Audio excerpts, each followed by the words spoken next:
Vital's B Practice podcast is proudly sponsored by Maxxis, BergTech, and Industry 9. As most of you know, tires play a huge part in deciding if you make it down a section of trail and control or end up bonsaiing to the bottom on your head.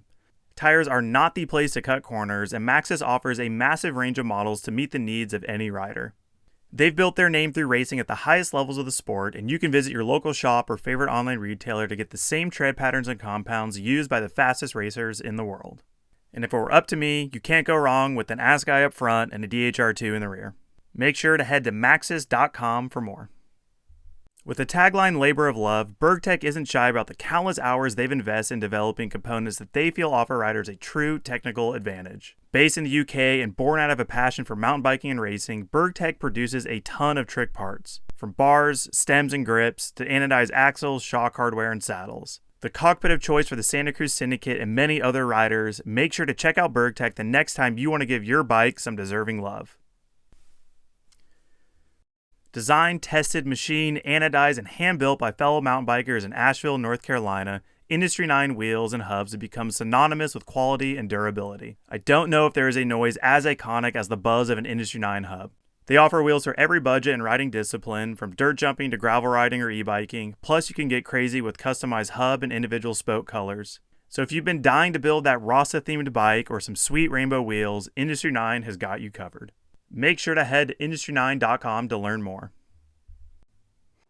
What's going on, everybody? Welcome back to Vital MTB's B Practice podcast, presented by Maxxis, Industry 9, and BergTech. I'm Jason Schroeder. As always, I'm joined by Tanner Stevens and Dakotah Norton. We'll start this off with some unfortunate news. This is actually the second show we recorded this year.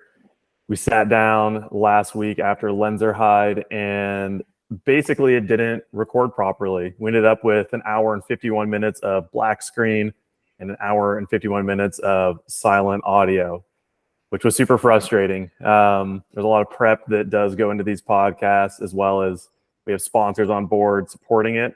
And just the combination of, Tanner and I are in California, Dakotah's in Austria right now. So time differences and all that. It was a bit of a kick in the gut, to say the least, waking up, going to download everything after recording at midnight, and nothing was there. So yeah, maybe what I'm going to do to kick this off is just do a quick little recap of Leogang before we jump into everything that has to do with Lenzerheide. I think that at this point, if you're into downhill racing, you probably know everything that happened in Leogang. We're going Lenzerheide, then Leogang. Sorry, Lenzerheide. The names have been jacking me up. I've made some very incorrect notes here or there because of the L's, man. And historically, Leogang is before Lenzerheide, which has been confusing as well. Going through my notes here, it's epic. We're back in the season. We had a really long off season, kind of building, waiting for downhill racing. So a lot of excitement around the first round. If you go on our site, there's a ton of coverage from the first race, probably more so than we have at a normal World Cup, just with, new kits, new bikes, the new broadcast, the new racing format. Also an interesting track. Unfortunately, we don't have that conversation, but, we talked a lot about just how awkward Lenzerheide was. It looked like a tough track to race. It was also quite fast, debatably dangerous. First time we saw semifinals and finals play out, which we'll actually get into for the second time here in a moment.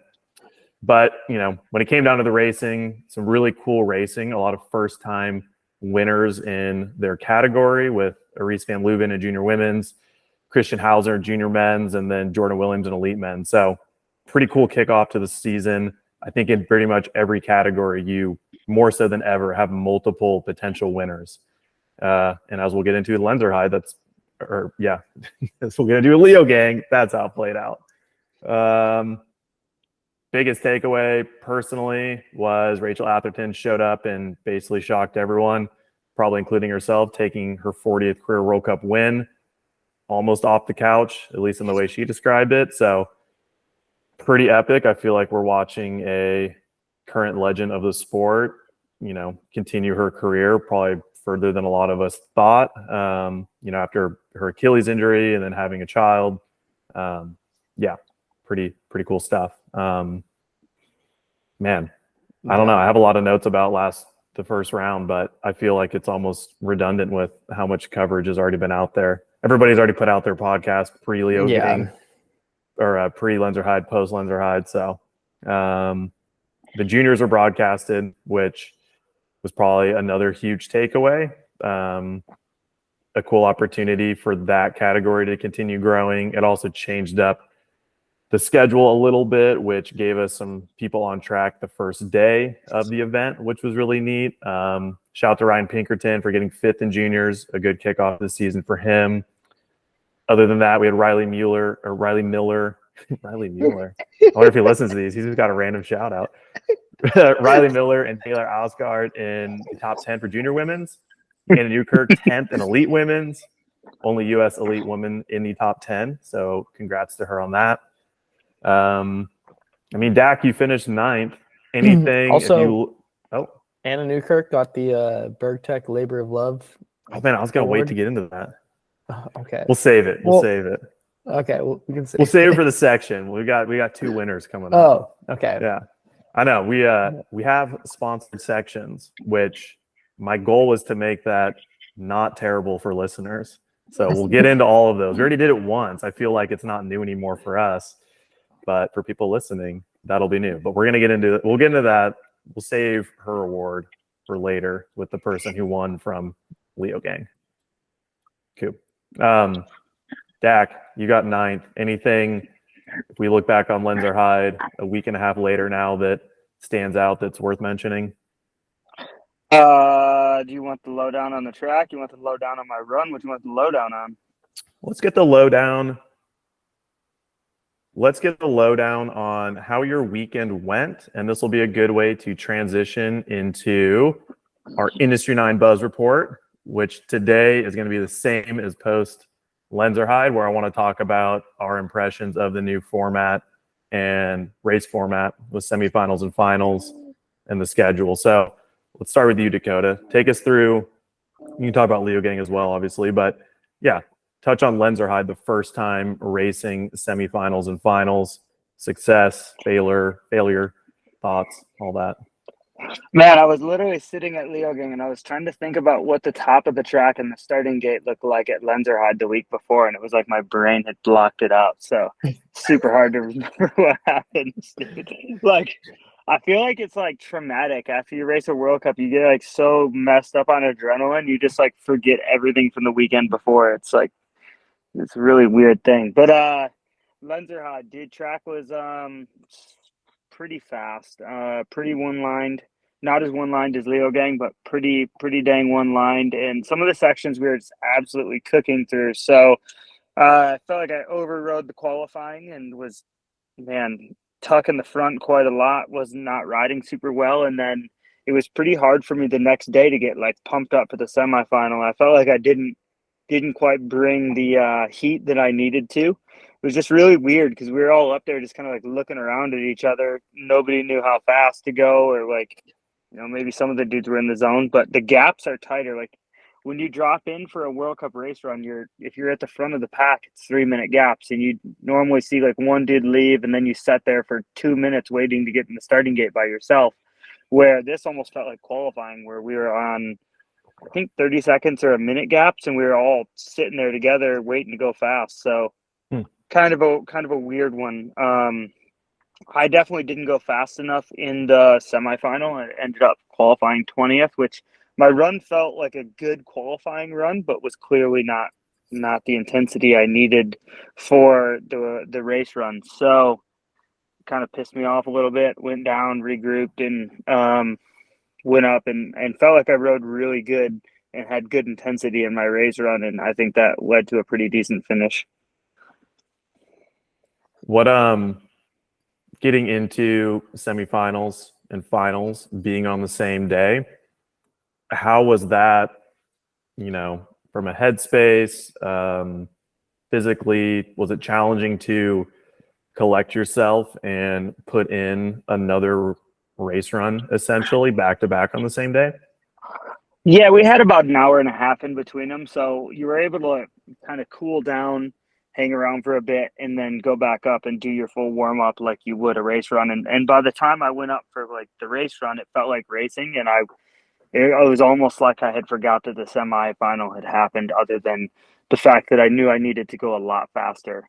And I think that maybe, it's a tough one because I didn't feel like I was mentally or physically smoked from doing one more run. I did my 2 runs in the morning like I normally would on a World Cup finals day, and then we waited around, and it did more or less just kept you warm the whole day.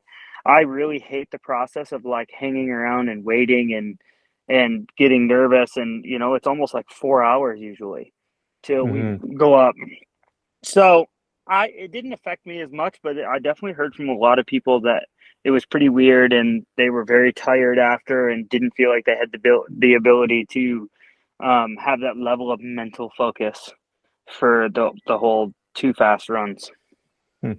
Yeah, interesting. I mean, I know that from qualifying to semifinals to finals in the elite men category, the times did get faster. So, there was still time on the track for everyone to kind of figure out. Like, I think even yourself, you went significant or quite a bit faster between each. I think it was like 5 seconds, something like that.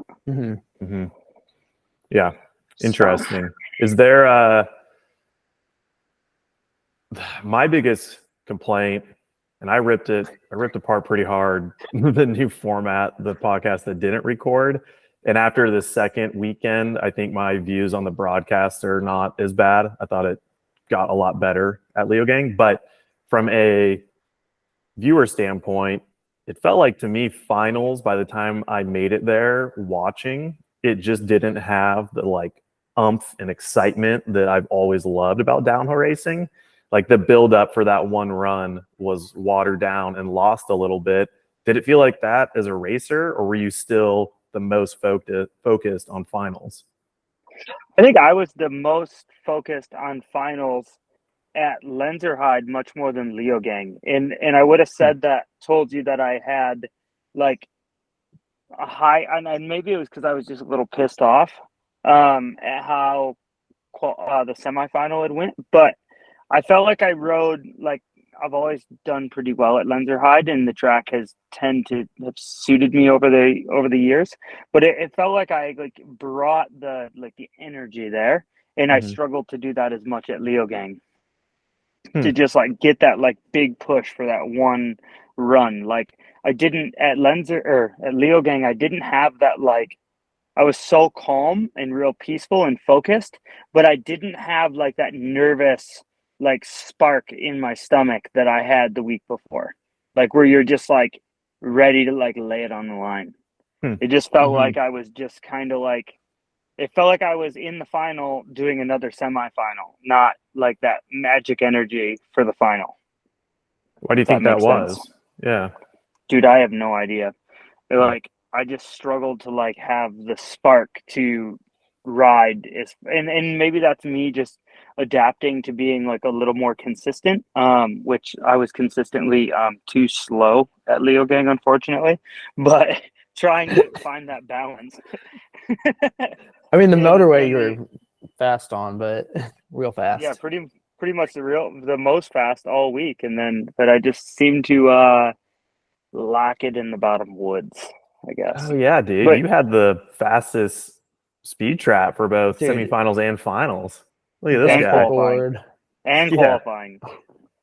And qualifying? Yeah, I think I had it in qualifying too. Yeah, them Kogel bearings, impressive. Baby, they were rolling. Dude, Kogel guy. Turns out you make your bike heavy enough, it pays off eventually. But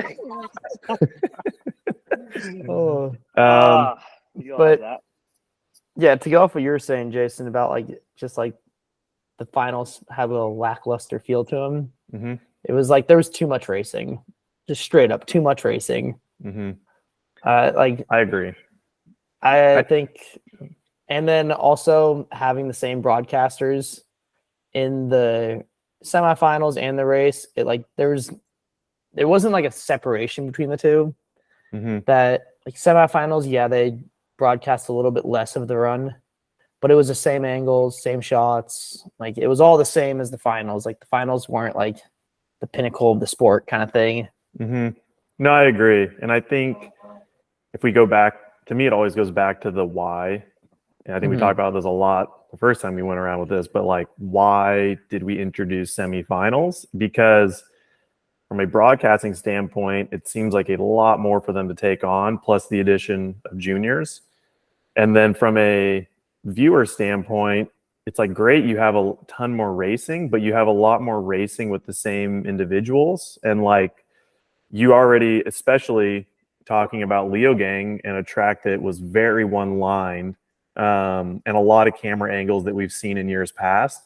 By the time you've seen Dak come through, after watching all the Raws and the Instagram clips, and then you watch semifinals, then you end up in finals, you're like, well, I already kind of know what he's gonna do. Dude, like you just even the camera operators like felt the same way. Like you could tell there was one run where the camera operator zoomed in on someone taking a picture on their phone, and then they got the phone picture, and they were like zoomed out to the rider.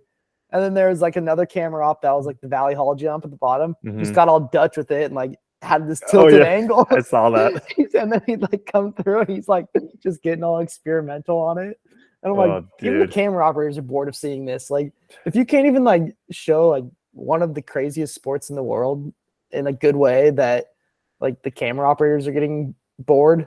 Like, I don't know. Like, how's anyone gonna want to watch that? Yeah. I don't know, man. As you can see, my blazing speed of 2 seconds faster, but for the final run was just really going to the next level. I'm sure you've seen I was 2 seconds faster over the course of that 3-minute run. I mean, like, to be fair, that is quite impressive for how tight the times were. Yeah, I mean, I don't know exactly what the time was, but it's just like we're not going that much. Like, yeah, it's exciting for the racing when, like, you know, somebody pulls out a line, or you know what I mean. But for the most part, like, yeah, I go back to the pit and I watch the final few dudes semifinal run before I go up for finals. And there's like, you know, something to that, but it's not like I'm going to go crazy and try some like hold some crazy line out for the finals or whatever. Yeah. It's like just at that point, like we're pretty much to the eye going the same speed, and like it's not that much different, you know? With like that being said, there were some lines that didn't really come out until semis or like till finals. Like I think like Andreas Kolb, like he had a line in the top like bike park section where he insided a turn. And was it like, after you go under a bridge and he kind of like hopped the hillside? Into a right, yeah. I saw Dakotah do that in his first run, the GoPro though. Yeah. Did you end up doing that line, Dakotah? No, I didn't. Yeah. But he like did that perfectly. Gave it up. That gave it up to Cole. That could have been your win to have. Yeah, I'm your 2 seconds right there, man. That was really the difference. I'm sure that line was really it. And then like I think what's his name? Troy Brosnan had some lines that he like kind of pulled out in the woods. Like, but then he didn't do it in his final run because he couldn't get to it. Yeah. Interesting. I actually messed up in my final run. I missed I missed the turn high before the stump section. Like it was supposed to go up high in the grass. And I jumped jumped across the creek, didn't get turned, and then I did what Menard did and kind of had to set up and go to the inside, but that was not the planned line by any means. That was like on the fly. Dude, that inside line plus that line could have been a W. Yeah, that would have really put me with the 8 riders a second in front of me, you know? Got to get in where you can. Come on. Yeah. Few last things about the new format and the broadcasting. This weekend in Leogang was much better as a viewer watching the broadcast, I thought. Maybe it's kind of maybe hard for me to pinpoint exactly what. I think the commentators, their collaboration on talking through things was a little bit better. I think all around they just kind of, you know, fine-tuned the camera angles. I think making sure things made a little bit more sense. Producer in the like in the booth or like in the media trailer. I'm assuming they're in like a media trailer, but like the producer there was like more on it about picking camera angles and not just like going to random people and like showing random people. Yeah. Like they like the Laurent, like Jordan Williams, half his run was Laurent's face at Lenzerheide. Like for sure. Like, dude, like why are we showing Laurent's face? Like we don't like, let's focus on the rider here. You can show his face after. No, and I think too, like Rick McLaughlin as a commentator, I think is pretty solid for his second World Cup, you know, like a couple things needs to change. Yeah, and I think in time he'll grow into confidence with the role and all that stuff and evolve that. And Cedric was quite annoying the first round, and I would say this round, I don't know if I'm just getting used to him or what, but I think he probably was told to maybe tone down the Frenchness just a tad. Because it wasn't as bad. I was able to listen to it not on ambient mode, which was the only way I made it through the Lenzerheide broadcast. So. Yeah, I think like Cedric doesn't know his place. Like he's trying to comment on the run, but he's like the expert analysis or like analyst or whatever. Where like Rick is the one that carries the story, and then he's supposed to just like chime in, and he's like trying to comment on like, and here he comes to the finish line. It's like, no, that's Rick's job. Like, and for sure. And Cedric I think I just don't think Cedric has been in the sport. He's been away from the sport for a long time. Like as far as like race, like his last race was like 2011, 2010. Like, but yeah, he just like English isn't his first language. Kind of doesn't fully understand what he's saying. It's very on par with Claudio when Claudio was in the booth. I went back and listened to some past races, and it was quite similar actually. And I don't know, I think it's probably split. Some people probably don't mind it and enjoy the unique personality, where I think maybe for people that just are there to like tune into the racing, it becomes a bit annoying. And some of his insight is very obvious or surface level. Like I want to hear what that racer went through leading up to like the semifinals run, and like, you know, like go walk around and get some insight. And they had more of that this round, which was cool. Yeah, Rick's definitely been studying a lot. For sure. But Rick needs to stop saying "to the good." Like, oh my gosh, it's Spomer would really appreciate that. Oh, the most annoying thing I think I've heard in probably a while. Like, and he's to the good. Like, dude, proper English here. You're from England. Proper English. You don't end a sentence with "good." Like, straight up, it's not what you do. Like, so, like I said that all the time in bike reviews. Come on, stop saying "to the good." It's in the green. I was watching the broadcast, and like I couldn't tell the difference of like, if for like maybe 10 riders, I'm like, are they up? Are they down? Like what's going on? Like with the plus and the minus. And if I like race in the sport and I'm like having trouble, like when I watch Frida come down, if she's up or she's down or she's getting beat or she's not, I'm like, it was really confusing for me, and I don't really understand why. Like, could we just get some green and some red?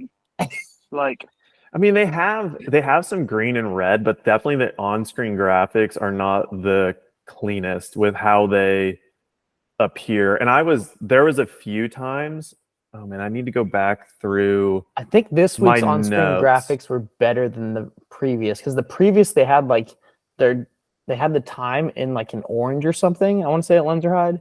Like, and then this week it was more of like on like a grayish black. Yeah, they updated it. They're definitely listening, which is cool. Like you can see things changing. So one thing that was driving me nuts in semifinals, Nina Hoffman was like within a second of Valley, and she crashed between the last split and the finish line and ended up in 8th.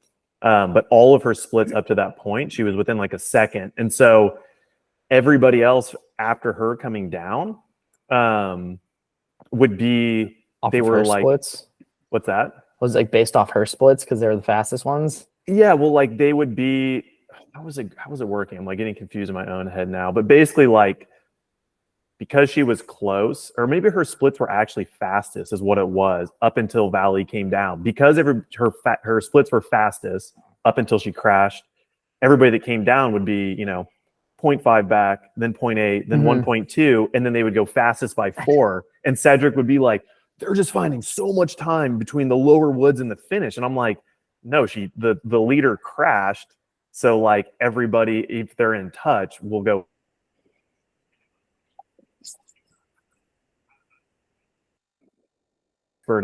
Analyst, I couldn't believe that he kept saying that over and over again. I mean, it's like, it was little things like that where if you don't understand the sport, it's making it confusing, and you're not accurately describing how the race is going. Yeah. It's not a huge deal, but something like that, I was kind of blown away that he kept describing it incorrectly for all the riders that came down after that. Yeah. Another thing that Cedric kept saying was like, he wants more. And it's like, yeah, obviously everyone wants to go faster. Like, Hey, let me tell you, when I was going into the corner, when Jackson almost crashed, I did not want more. No part of me wanted more. All I wanted to do was be across the finish line and not on the floor. Yeah. Yeah. No, there's again, if only our first recording could be heard by people, we definitely talked a lot more crap on the broadcasting. So I have to give credit that it was better this go around. And that was something that if you go back on site, Spomer created a poll after the first round on people's impressions of the new format and broadcasting after Lenzerheide. And Austin Hackett, who was on the first recording with us, brought up a good point, is that we should run that poll again after Mont Saint Anne in October to see how people's impressions of this season change as the broadcasting gets better, we become more familiar with the new format. I think it'll be, we probably should be doing stuff like that for a lot more things kind of after they've run their course. But the final thing I wanted to mention is just that with ESO and Discovery coming in, there was a lot of promises about evolving the sport and bringing it to new levels. And I think a lot of racers and viewers were sold on this next generation of UCI Downhill World Cups. And this round was a little bit better, but compared to where we were at with Red Bull, it was pretty crushing the level that it's come in at.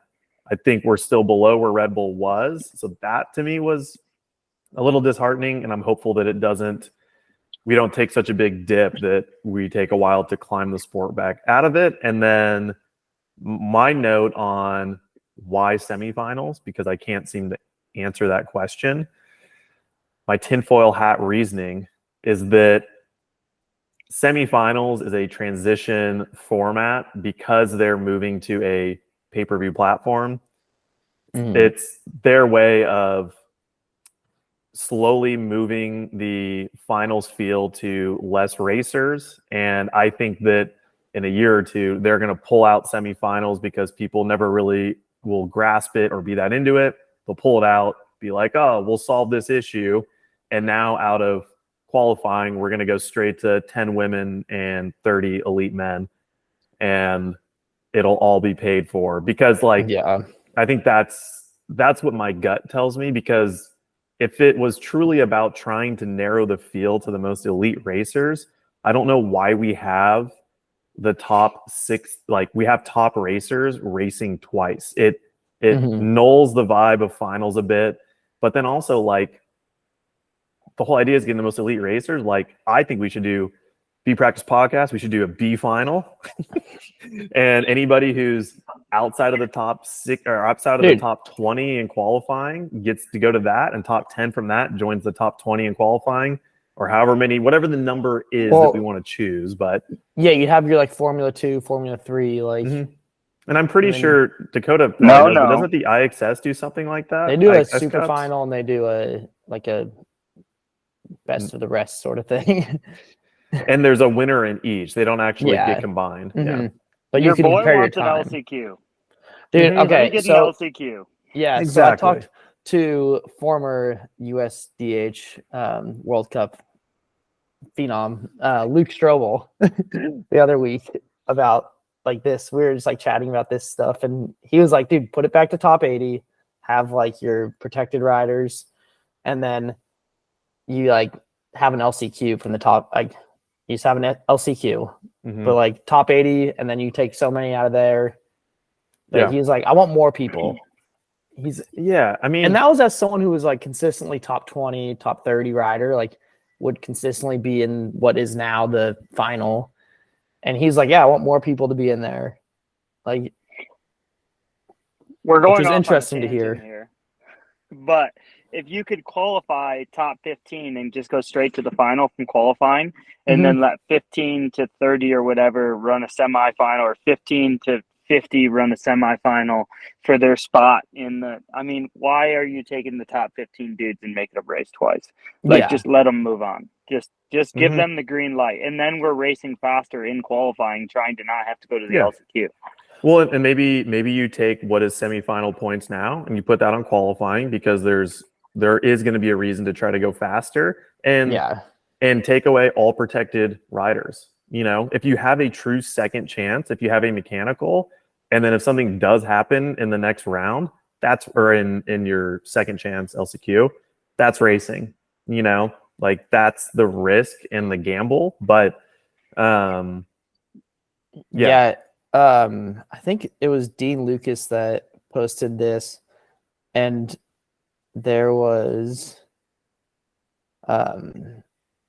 someone commented on it and was like, take away, like posted like basically this question: how do you guys feel about the new protection rules? Top 10 from last year will be protected in qualifying all this year. That's nothing new, but the top 3 from last year will be protected in semifinals all year. And it was Connor Fearon wrote, like, in my honest opinion, or in my opinion, they should do top 10 from last year standings plus current top 10 protected in quali and semi. Any of those are capable of winning a race. But I would also love to see nobody protected at all. you got to pick one, Connor. He's like, I'd like to see nobody protected at all. It was like, yeah, like that'd be, I don't know, kind of interesting. But at that time, it's like, all right, like I'm sitting top 5 in the overall right now. Like I'm not protected at all. I have a flat tire. Greg Menard at Lenzerheide, like doesn't finish any race runs. Yeah, I think if that in between race between qualifying and finals gives anybody a chance to get into finals again, let's take Greg Menard as the example. Say there was no protection, and he in the first round at Lenzerheide, he flats or broke his wheel in qualifying, doesn't complete his run. Well, Greg Menard better be damn capable of finishing in the top 10 of that second race. You know what I mean? He's Greg Menard. And if he flats again, like that's racing. Yeah. And like we're all bummed to not see him in finals, but like the kid who's like, you know, wrenching out of his rental van that has fucking tubes filled with slime, if he didn't flat in the last chance qualifier and has a run of his life for 5th, like get him in there. You know what I mean? Like it is like how many times we'll get into qualifying from Leogang here in a few, but like, you know, it rains for half the field. So the top 10 are people that, like, any interview with the people who finish in the top 10 that typically wouldn't even qualify are like, well, that's racing. You know, like we say, well, that's racing all the time about stuff. I think it also sucks, like what Dakotah was saying about, like, take the top 15 from qualifying, put them straight to the final. Because say you qualify top 10 in the in qualifying or whatever, like your semi, you're going at the end of the semis. And then it's like, once you do that, say you end up making into the final, but you were like 5th to last to drop in qualifying, and then you make it into the final, but you're like 28th or 29th, your turnaround time is only like 45 minutes. Because you're like, you were like the end of one session, but the beginning of the next. And a lot of logistics right now. Yeah, so I don't know. Like there needs to be like I feel like somebody needs to go straight through qualifying. Like well, some and amount then of people, and then have an LCQ. Well, and right now, if you're somebody on the bubble, you probably are putting in pretty intense runs for every, you know, for qualifying and semifinals with the goal of making it into finals. But like, you don't lose that if you move to more of a last chance qualifier. And then you take, you know, someone like Dakotah, who has a chance of winning, and then you get like all the excitement building for your race run that we get to watch. Yeah. You know, like I didn't see this person before. Like, yeah. like how did And they like, stack up against the people that just did another run? Totally. Yeah. I mean, and maybe like in my mind, qualifying should be broadcasted. That LCQ, we maybe get like a little highlight reel from of like which top however many racers are joining everybody else. And then that's kind of, we just go into finals. And yeah, it's interesting. If you go on the internet, there's very, very wide range of mixed reviews on the new format from a lot of people I've talked to, just other friends that casually keep up on downhill racing who maybe once raced. It's pretty split. Some people are like hyped that they can watch semis and not pay for the finals and they still get to see some racing. Other people are like, I haven't watched a single thing this year because all this shit's changed and I don't really get it because I haven't paid attention to it much, and I can't go on Red Bull in the morning when I wake up and just watch the highlights of it, you know? So I just haven't even tuned in. I saw on Instagram that somebody won, you know? Yeah, I think it's still, I'm going to stand over here and say it's still ridiculous that you have to pay for racing, but the riders aren't getting paid to be on the broadcast. Mm-hmm. So, yeah, that's.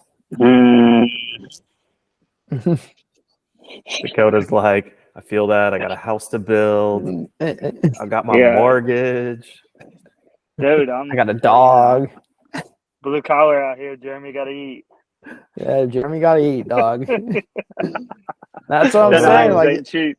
If you got to pay to watch people on the broadcast and they're going to have like all these sponsors on it and stuff like that, like pay the riders as your talent. Like those are your actors and stuff. Like when you say pay the riders, you mean like top 30 in finals, 30th place should still get a check. Like if you're on, so like if you're top 60 because you're being broadcast and they're making money off of you being there, like they should at least get their registration back or something. Like Supercross, you make it onto TV, you get a check, you get paid. So like does last place in the LCQ they still get paid? Okay. Yeah. Like it's, if you're on the show, you're getting paid.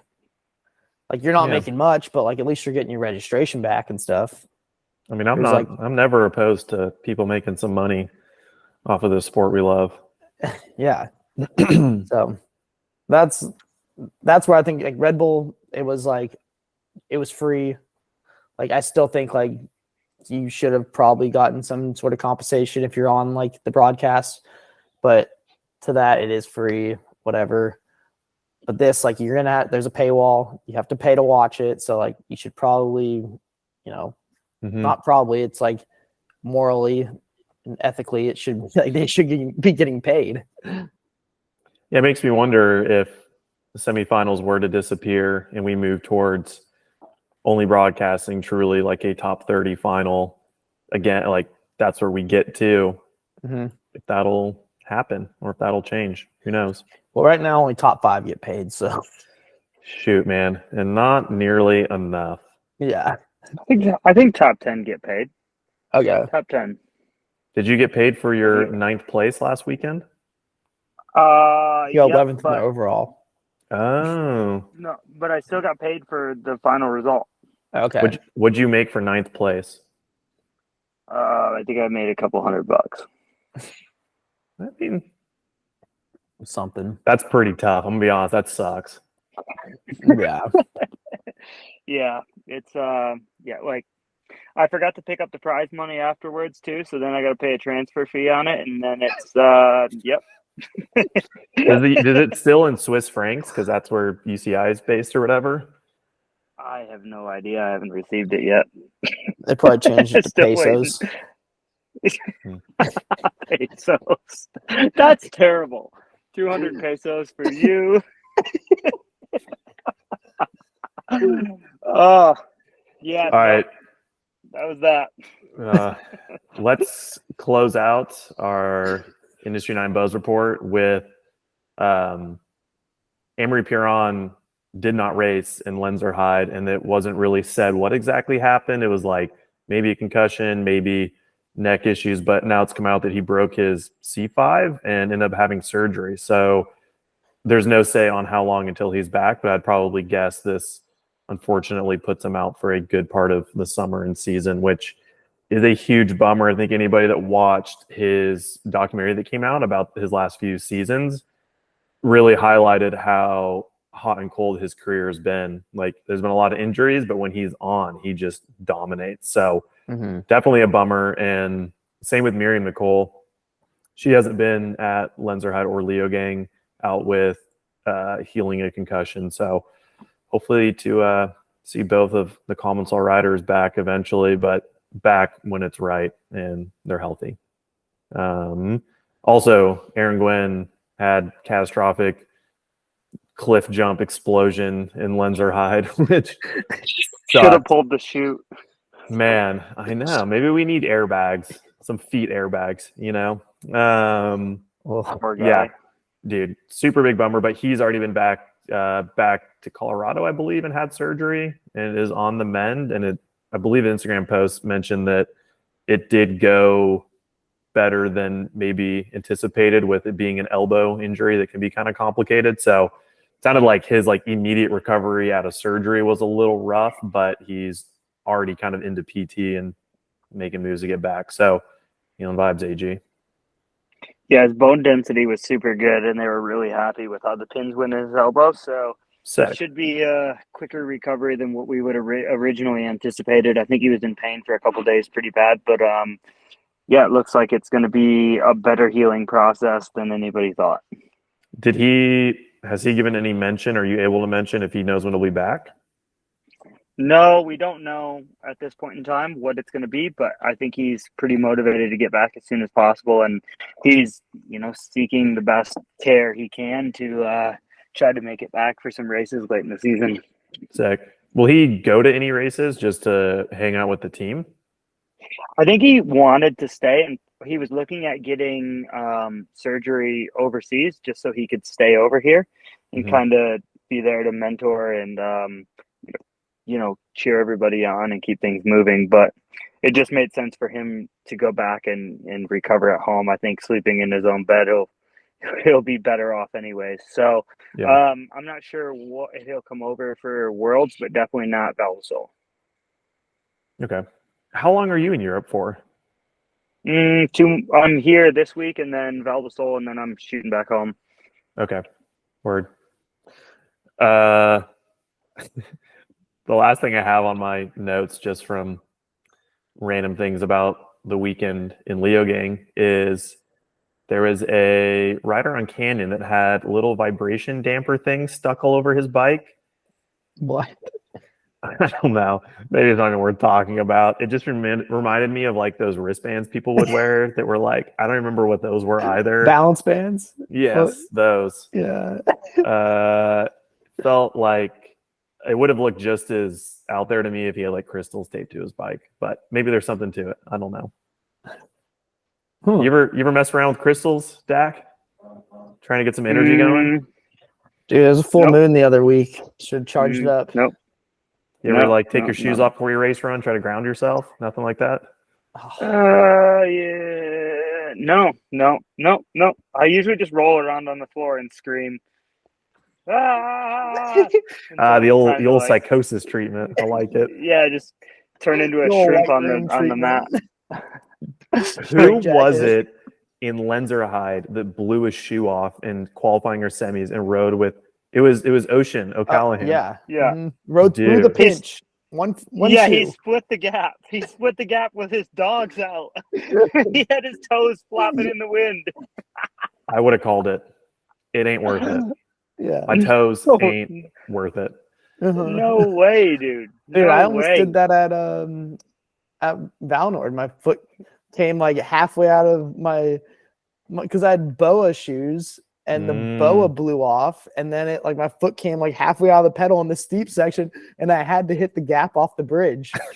I couldn't slow down because I couldn't plant my feet, and my foot went back to my shoe. I just pulled for the gap, and I was going way too fast. So I was like, this is not safe. Take me Sherlock did that. Lethal. Sherlock did it at Maribor, dude. He rode all the way down with his shoe still clipped into the bottom of the pedals upside down. I mean, Dude, as a privateer, if my foot came out and I looked down and my shoe wasn't on the other side of my pedal, I'm pulling over because I only have one pair of shoes. I got to go find my shoe now. The race is over. Yeah. This is about maintaining gear I brought with me, you know? This is the man that ripped his pants and cut him into shorts. Call me an innovator. 3 runs in a row. Oh my gosh. Speaking of shorts, I saw at least one person in practice at Leogang with shorts on.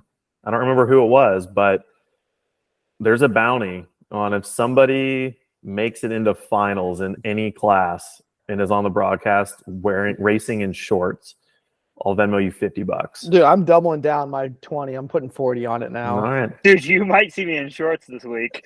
Dude, you gotta be in finals. Yeah. Ugh, Your finals race Dude. run. in shorts. Yeah. Man. I just can't believe, like, we're tangenting a bit, but like it gets hot during the summer racing World Cups. And I remember like going up in Monsanto, like the gondola with like shirt off and everything with saunas. shorts. Yeah. It's so hot. And I'm like, dude, jersey and pants? Lose me on that. Yeah. Dude, whatever happened to Brooke McDonald? Like the rolled up sleeves. Like, Dude, that was tough looking.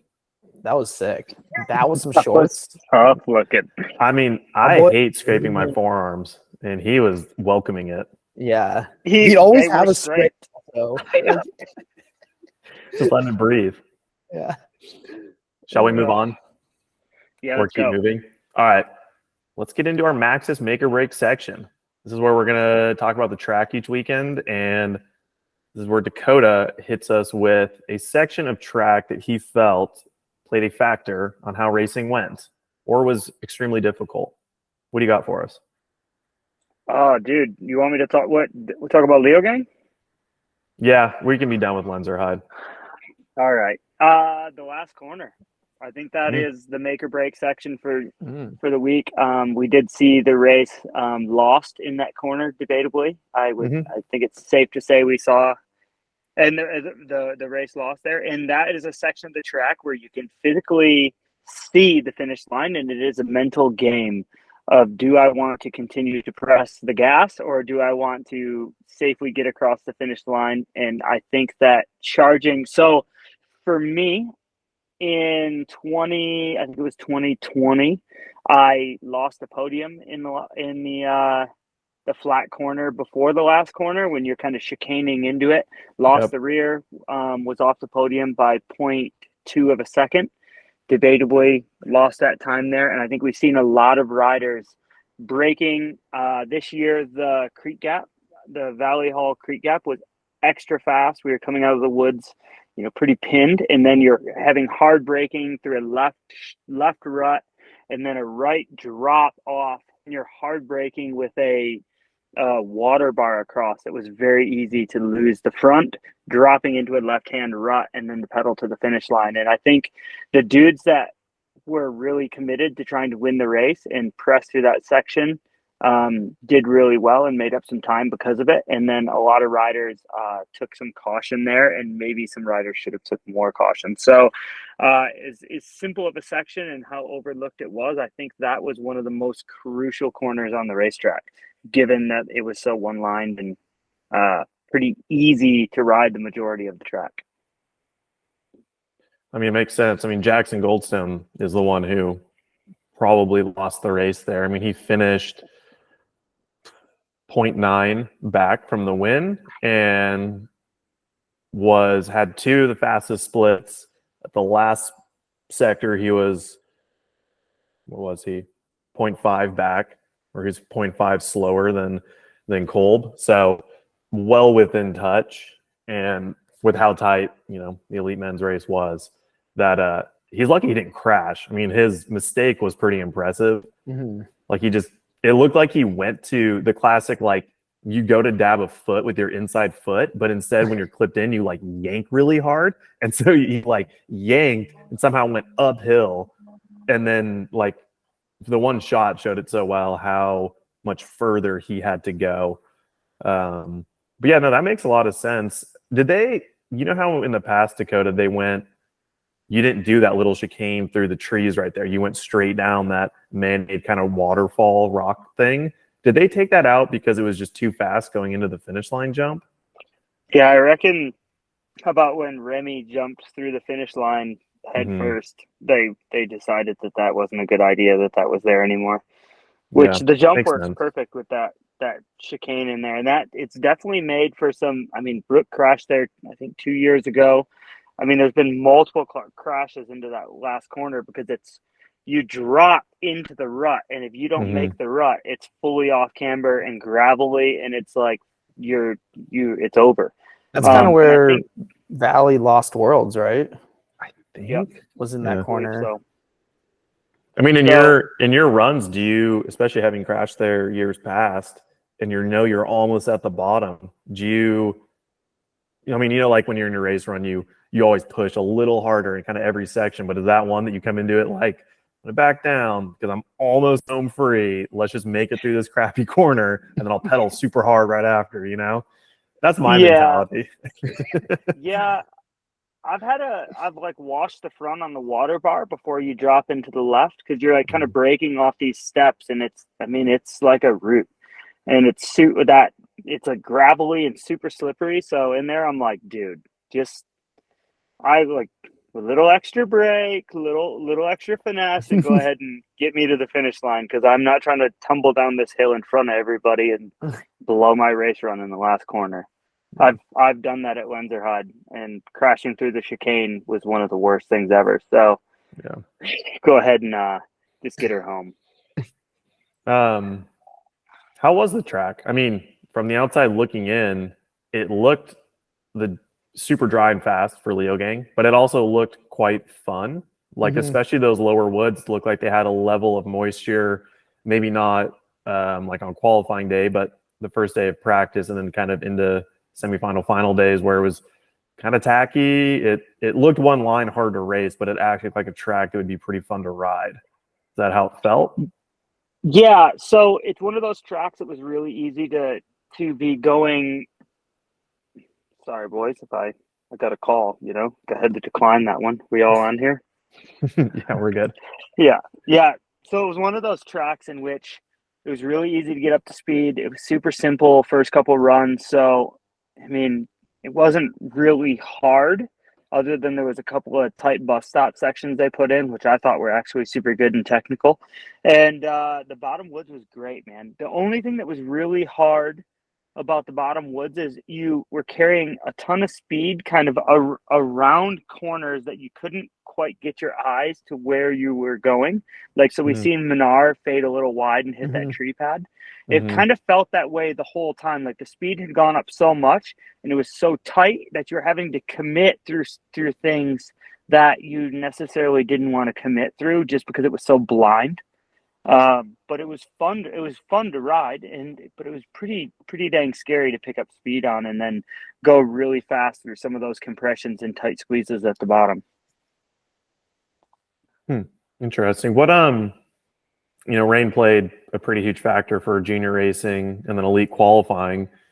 How was the track the following day for semifinals and finals? Dude, it was so dry, awesome. First day of practice.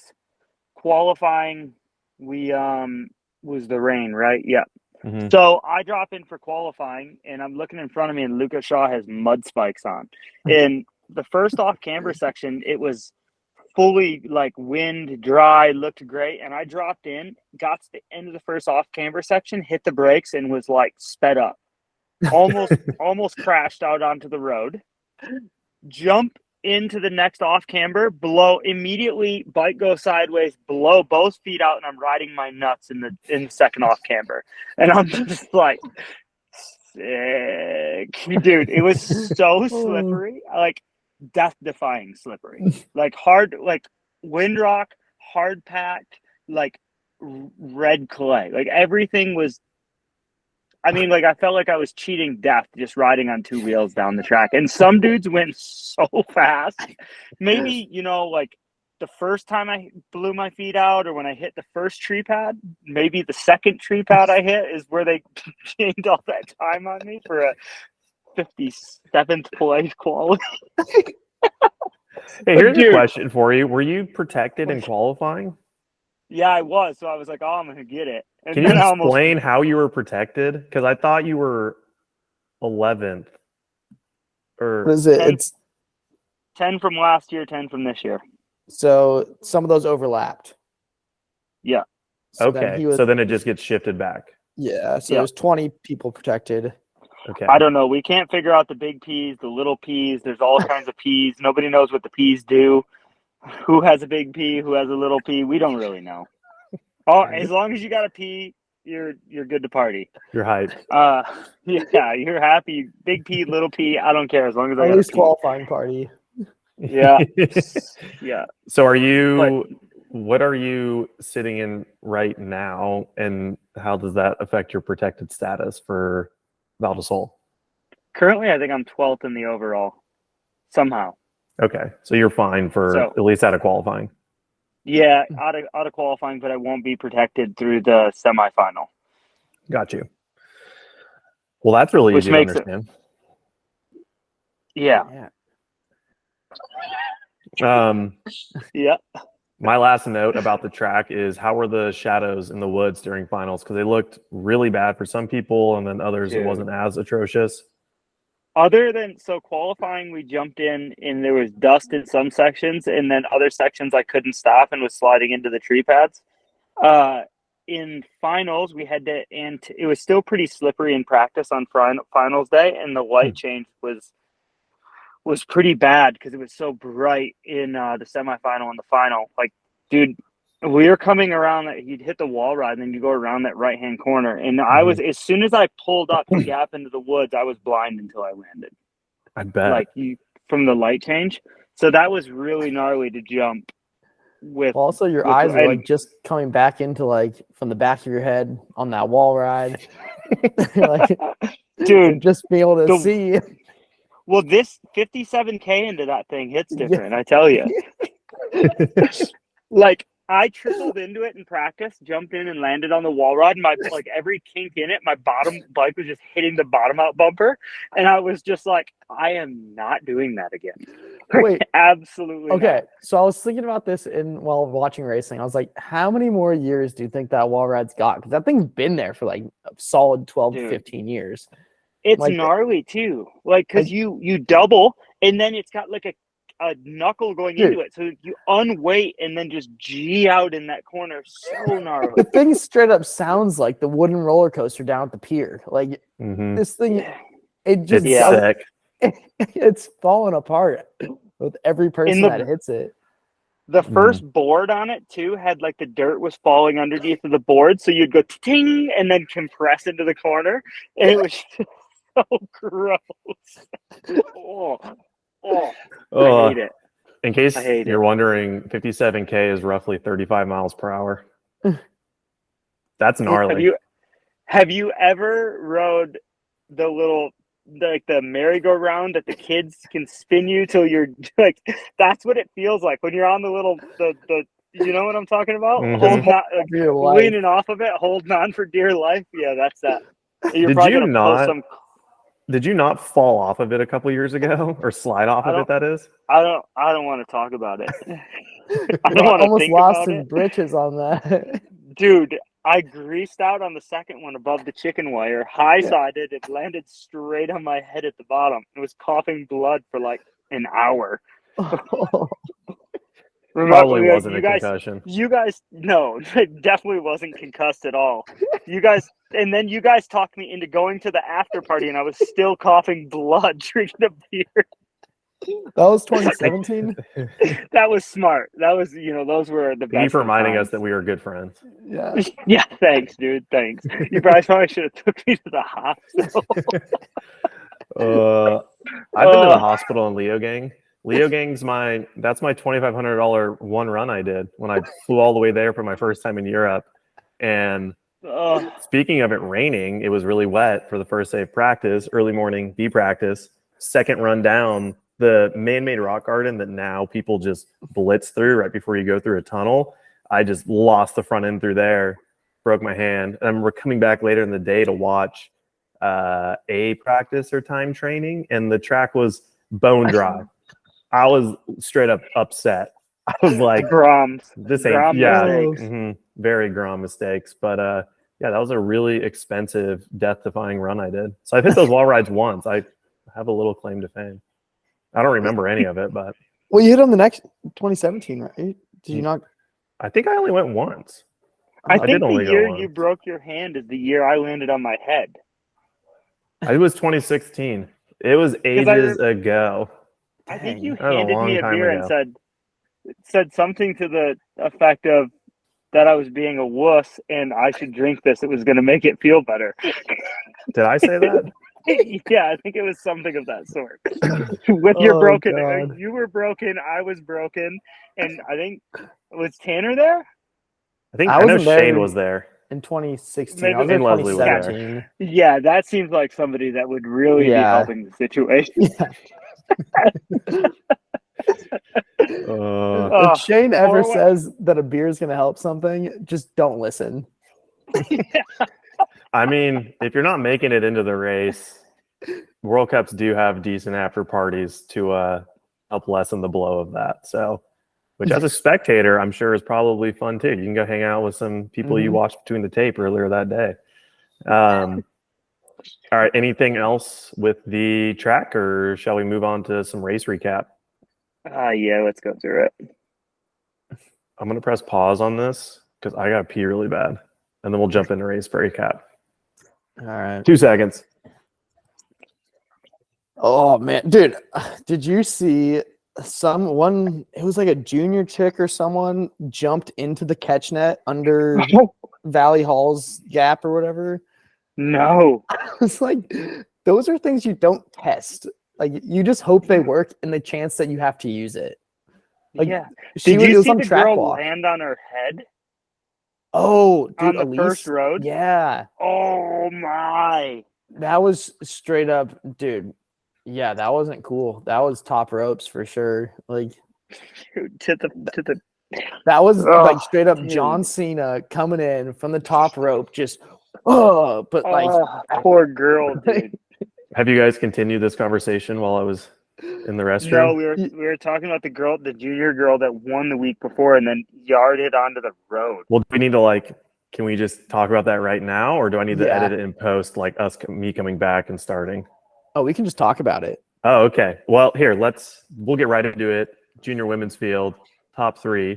Lisa Bouladou in first, Rebecca Kenyon in second, Riley Miller in third, USDH on the podium.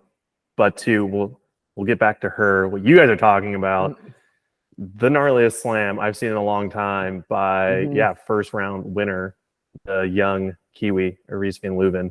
So gnarly. It was like watching the longest train wreck because you saw it coming from the whole off camera before.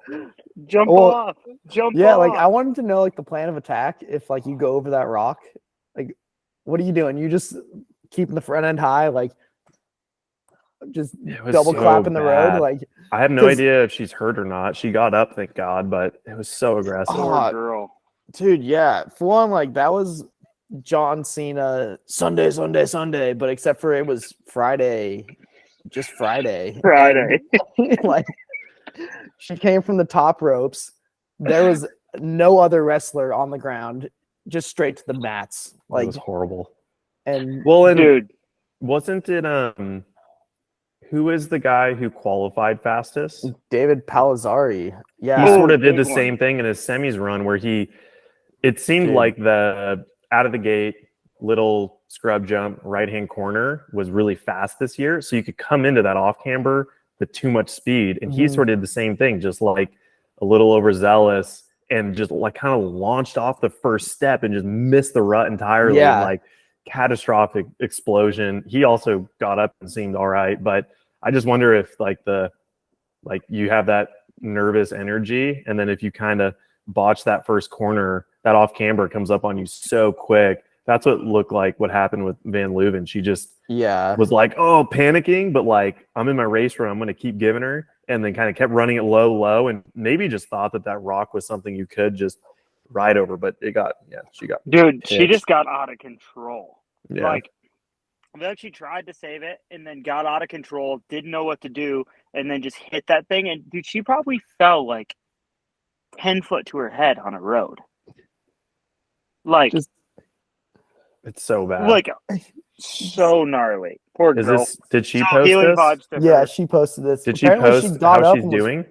No, the last thing that she has was like she's like getting X-rays in the next few days, but just oh man, X-rays on what?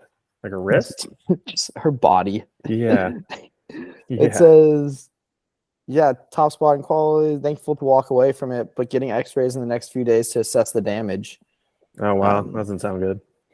Yeah, nothing from there. That's Well, hopefully she's okay because first season racing World Cups and got up to a great start with the win and then qualifying fastest in Leogang and not the way you want to see it go down. no. Yeah. No. Well, shout out to Riley Miller, first World Cup podium. Racer out of her Dude. So sick. She was at Schladming the week before, and I kind of talked to her a bit, and it just seems like Dylan really has helped her get into a positive mindset just because I think she was so afraid before. And when you're going to the World Cup scared and then riding timid and riding stiff, it just amplifies, the problems. And I was like, just get in the starting gate and smile. And Dylan's like, dude, that's the same thing I was saying. And I was like, I think it's just learning how to enjoy the racing and enjoy riding down the track and take your mindset from I'm afraid of crashing and getting hurt to like, this is actually a fun track to ride. I'm just going to go ride my pace and have fun. And like, then she's on the podium, which is, I mean, I'm not saying I have anything to do with this. I'm just saying like, I think that has been the whole shift in her mentality. And it's really cool to see a rider that's like enjoying what she's doing and then seeing success from it. Yeah, for sure.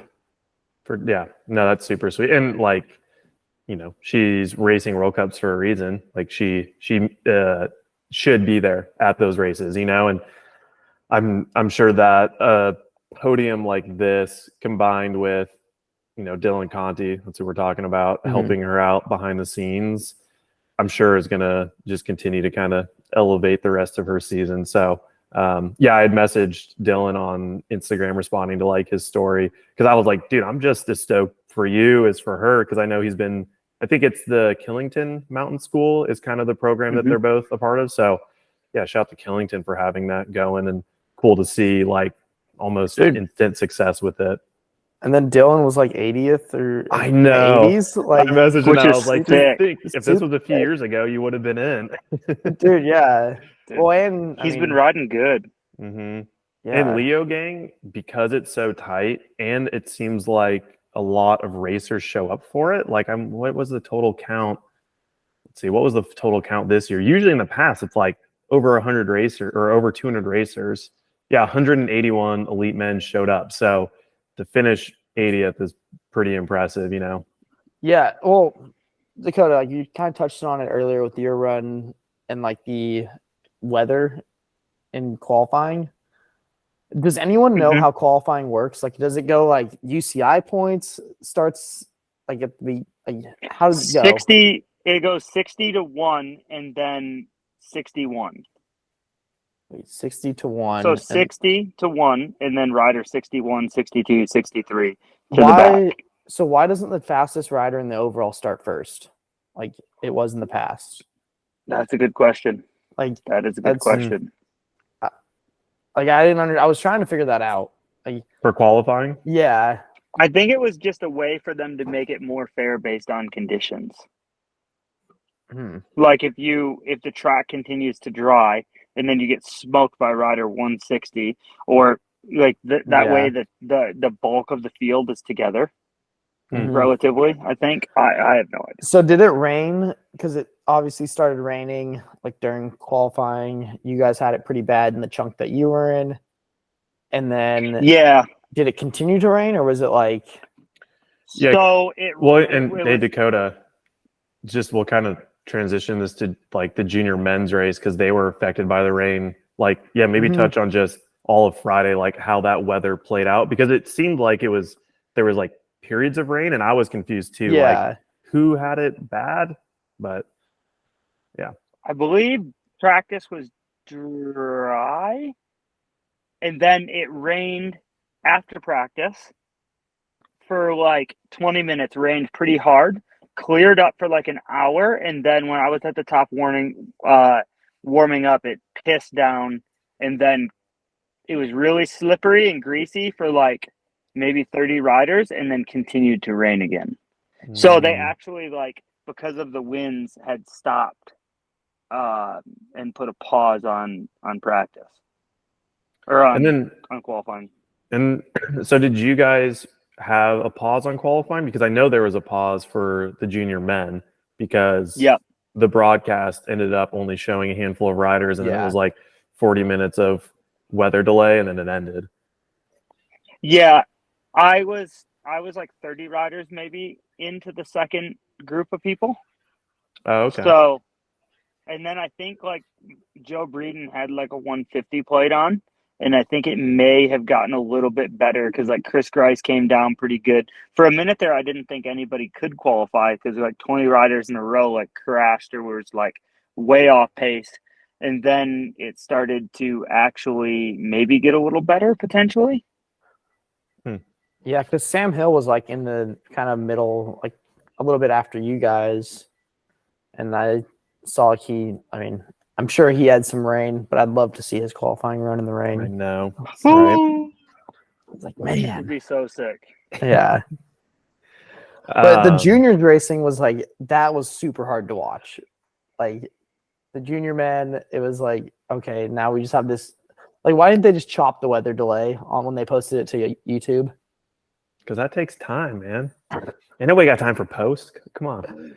No, I'm curious why we didn't get to just keep seeing their race runs, because they still, if anybody who did not watch the junior men's race, the rain delay eats up most of the broadcast, and then it just comes to an end. But everybody did race. We just didn't get to see any of it. Oh, we think everyone raced. We don't know. They could have just like, put the tinfoil hat on here. Dakotah, did everybody race? I believe so, yes. All right. That's not it for sure. Leo Obeya, I'm probably botching his name, took the win though after coming down in the dry for the junior men. His best World Cup prior was an 8th, so still solid. He still has been a top 10 racer, but kind of like we were talking about earlier with protected riders, that's downhill mountain biking for you. The mountain always has the last say. That's just DH, dude. Especially past 3 o'clock. In the Alps, are those the Alps? I don't know. Yeah. Yep. Alps. Bodie Kuhn in second. That was he had a super good run in the wet. I'm assuming he came down in the wet. And from a points overall standpoint, him and then Henry Kiefer, who I think was in 4th, they're sitting 1 and 2 in the overall now, because Christian Hauser, who won Lenzerheide, I don't think he crashed. I think he just had a slow run in the wet and was 12th or something like that. So he moved back to 3rd in the overall. Evan Metcalf, he was on a top 3 quali run and went down between the last split and the finish. I'm not sure where, but on a run, and he's been looking super fast. I think I've actually, we've always been able to watch his runs, but I think I've seen him pop up in a few raws. I'm starting to recognize who he is in gear. But shout out to him. It's always hard to analyze how somebody is going to take good split times, but a bad finish, you can kind of take it either way. So hopefully he builds going into Val di Sole. Yeah. Most talked about junior on the podcast. We'll have him on here. Mark my word. Where is Evan Metcalf based? Is he East Coast? He was out in California for a while this winter. Shoot. I mean, I know we were literally at the same place during the Rut World Champs beginning of the year. So in a perfect world, we're in the same place and we can just do this live. I gotta find him. I gotta find him for an interview, dude. Just I come know. to the intense tent. We just It's a come good- up. Just tell me this is you, and you want to be heard. I'm gonna shoot him Let's a go. message and saying Val di Sole, go up to Dak, and he's gonna interview you. Yeah. It's a good thing the first podcast didn't actually come to fruition, because Dakotah said he was going to go find him at Leogang and get an interview, and that clearly didn't happen either. No, didn't happen. I was busy trying to figure out how to ride down that wet track. I had bigger problems. All right, hey, one kind of little tangent question before we get into the elite women's race. Going back to the track, in years past, Leogang's been very wet, but the upper bike park section dries out a lot more than the woods. And there's always the talk about how do you set up your bike? It's like a track that's very split in half. Was this year easier to get your bike where you wanted it to? And I know a lot of people have been kind of tuning into your guys' development of your latest prototype bike. Is there anything with bike setup or evolution of your guys' bikes that happened this weekend for you? Yeah, it was too soft all the way around. Is the biggest thing from the weekend. You didn't put more PCs in it? Come on. No, I got in my race run. I hit the first corner and rolled my front tire and was like, well, this is going to be something. And just continued to roll my front tire all the way down, which was kind of annoying. And tire pressure was too low. Suspension was too soft. The bike worked pretty good the first day as I was getting up to speed. Of course, bars were high for the bottom woods, but trying to keep from I wasn't running the forks super stiff just because the bars were high, and trying to keep from sliding the tubes out too far. Just to normally when the bottom woods is real steep, you want to slide your tubes out to get the front axle away from the bottom bracket and make the front center of the bike longer, which makes the bike feel less nervous on a steep track, especially under heavy braking. Although you can't really get away with that when you have so many flat corners on the top of the track that you need grip in the front wheel for, and the bike to turn quickly up top. So for me, I tried to run that balance, and because the bottom of the track was so straight, I didn't feel like I really needed to. We were doubling a lot of the compressions, so I didn't think I needed to do anything too crazy from my normal setup. Kept it about the same. Dynamic sag was pretty similar, front to rear, high bars, fast rebound. But dude, it was just, we were hitting things in the finals so hard that the bike was just going too deep in the travel and then kind of tossing me out. So just overall needed to be stiffer. And after the fact, I talked to Aaron about it, and I didn't even think about it before, but he's like, man, Leogang always makes a bike feel soft. And in the past, I've always went stiffer after Leogang, been like, oh, my bike was too soft there. So yeah, just overall just needed to be a bit stiffer, nothing too crazy, with like just trying to have a well-rounded setup that would be fast up top and I could still ride it quickly in the bottom woods. Interesting. Middle of the road approach. So does that mean that if in years past you race Leogang, my bike feels soft, you make it stiffer for the rest of the season? Are you not planning to do that? You're like realizing that that's been your tendency. So going into Val di Sole, you'll probably keep it with where you've been. I think I'll stiffen the bike up. Okay. I'm at Schladming this week, and I'm going to do some testing runs, both with on the timing system with a softer setup and with trying to buy more grip and a more supportive setup that maybe it's a bit harder to hold on to, but I can just kind of like let the bike go free and just try to manage it. Where I think Lenzerheide, the track was so soft, it didn't make the bike feel as soft because there wasn't as many big steps. It was just kind of like little chatter and managing the bike through like bike park stuff, where this week it was a lot more like big compressions. Like I was using over 180 millimeters to travel 12 times a run in the rear the first day, and I was like, oh boy. So I had to actually go to my more progressive link and spring up as well. So, and because of that, it led to the fork being too soft, and it turned really good the first day, but once I got up to speed, the fork was just diving because the back of the bike was quite a bit stiffer. And I think with the conditions being wet, I had to anticipate what the conditions would be for finals, and I did make my high speed compression more closed, so more damped, but it wasn't enough. That's interesting. What was your front tire pressure? 24. Whispers of 24. Ooh. What yeah, should have went 26. Yep, attacks. Yeah. Yep. The Attack HPL. One of them. I don't know, the dry tire. Yeah. The one that's for the dry. The not an ass guy. Not an ass guy. No, the just kind of more. Oh man, I should know this. You're really doing this to me right now. I can't keep track of all the names. It's okay because they're named so close now. It's okay. We don't need to talk about your V tires of choice because we're sort of now we've gone back to the Maxxis make or break section, so it's okay. This isn't your time. Yeah. No, running a dry tire. Yeah. Setup wise, I have noticed that people have been riding some lower bars. What's our take on this, Dakotah? Like, I mean, Finn's bars are. Not only are the bars lower, the bars are narrower. Yeah. So not according to Cedric. If you watch the broadcast, he made another comment about wide bars this weekend.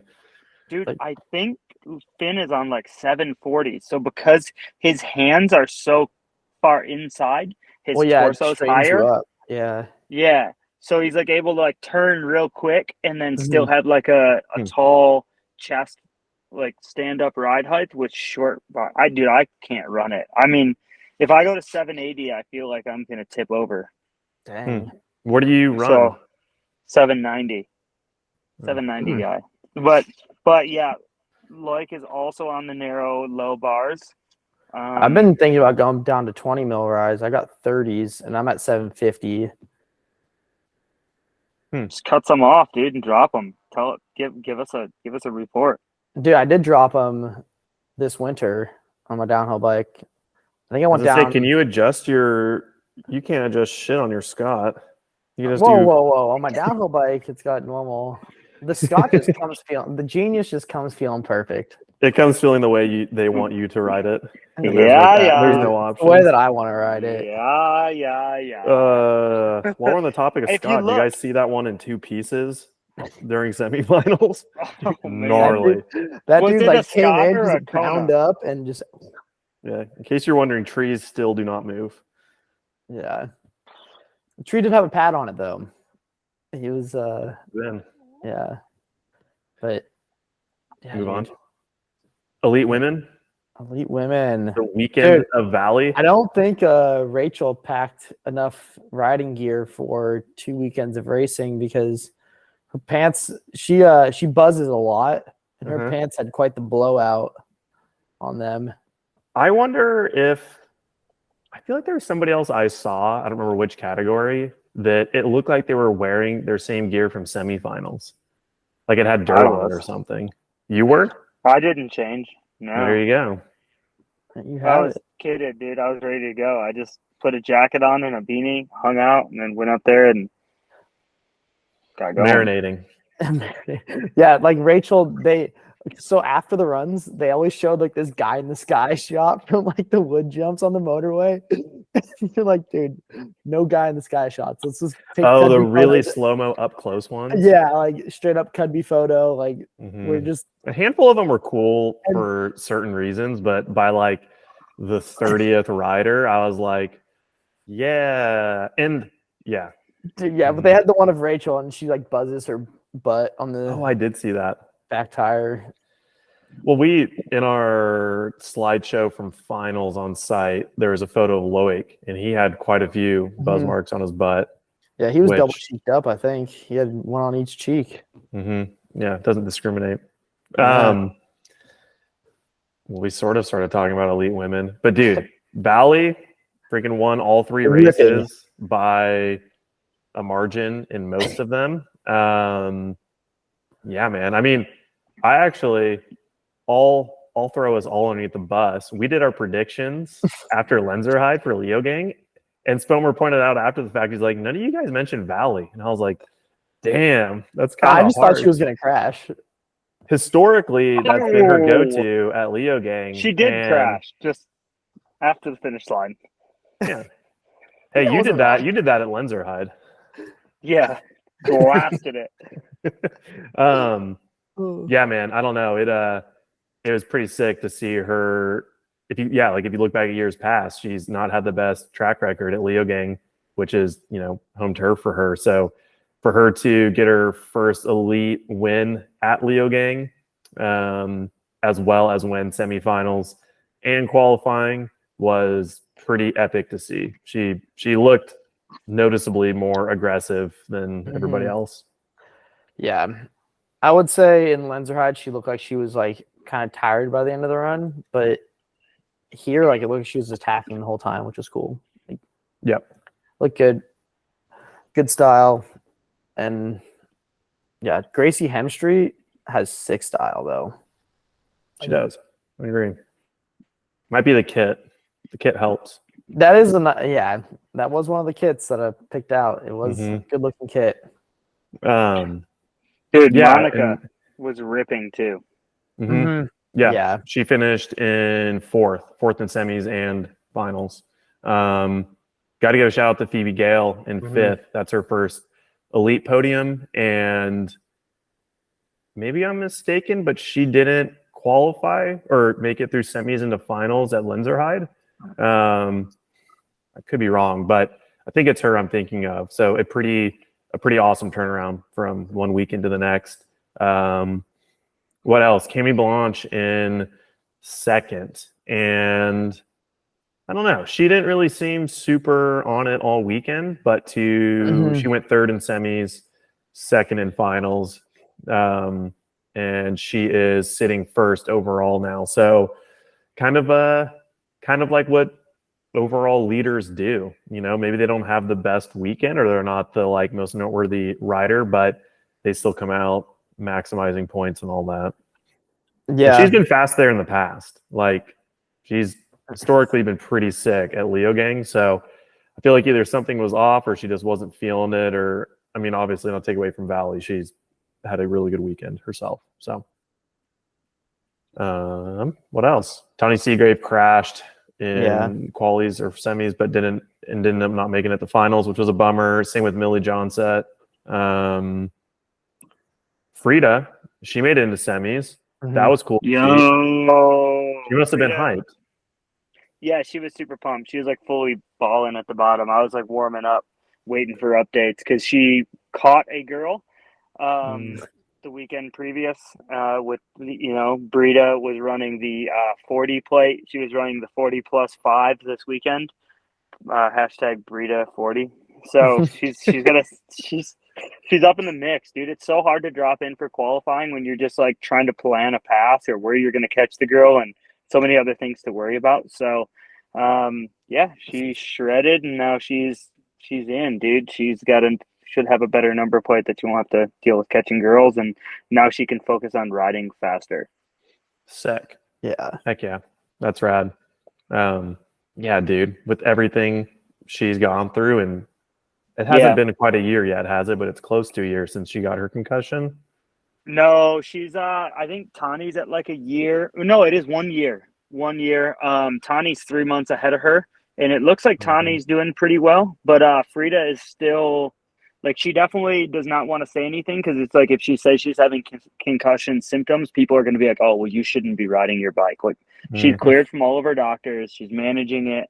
She doesn't take unnecessary risk. But if her blood sugar drops or she still gets pretty hard headaches or pretty bad headaches. So since the last 2 races, she's been fully kind of on rest mode. Hasn't really worked. She gets a headache in a half an hour if she works, but on race day she gets super nervous and it's hard for her to eat, and then it makes it hard for her to keep her blood sugar regular so that she can be able to see the whole day, because she like gets like obviously some of it's going to be from racing, but also like from her head injury. She's still kind of getting like narrow vision at the bottom of her runs, and her eyes get super tired. So just kind of she's managing it, which is pretty cool that she can, all she's gone through, and now she's able to still race her bike. There was a time when she questioned if she'd ever be able to do that again. So she's definitely not out of the woods yet, but that was like a huge victory for her qualifying. So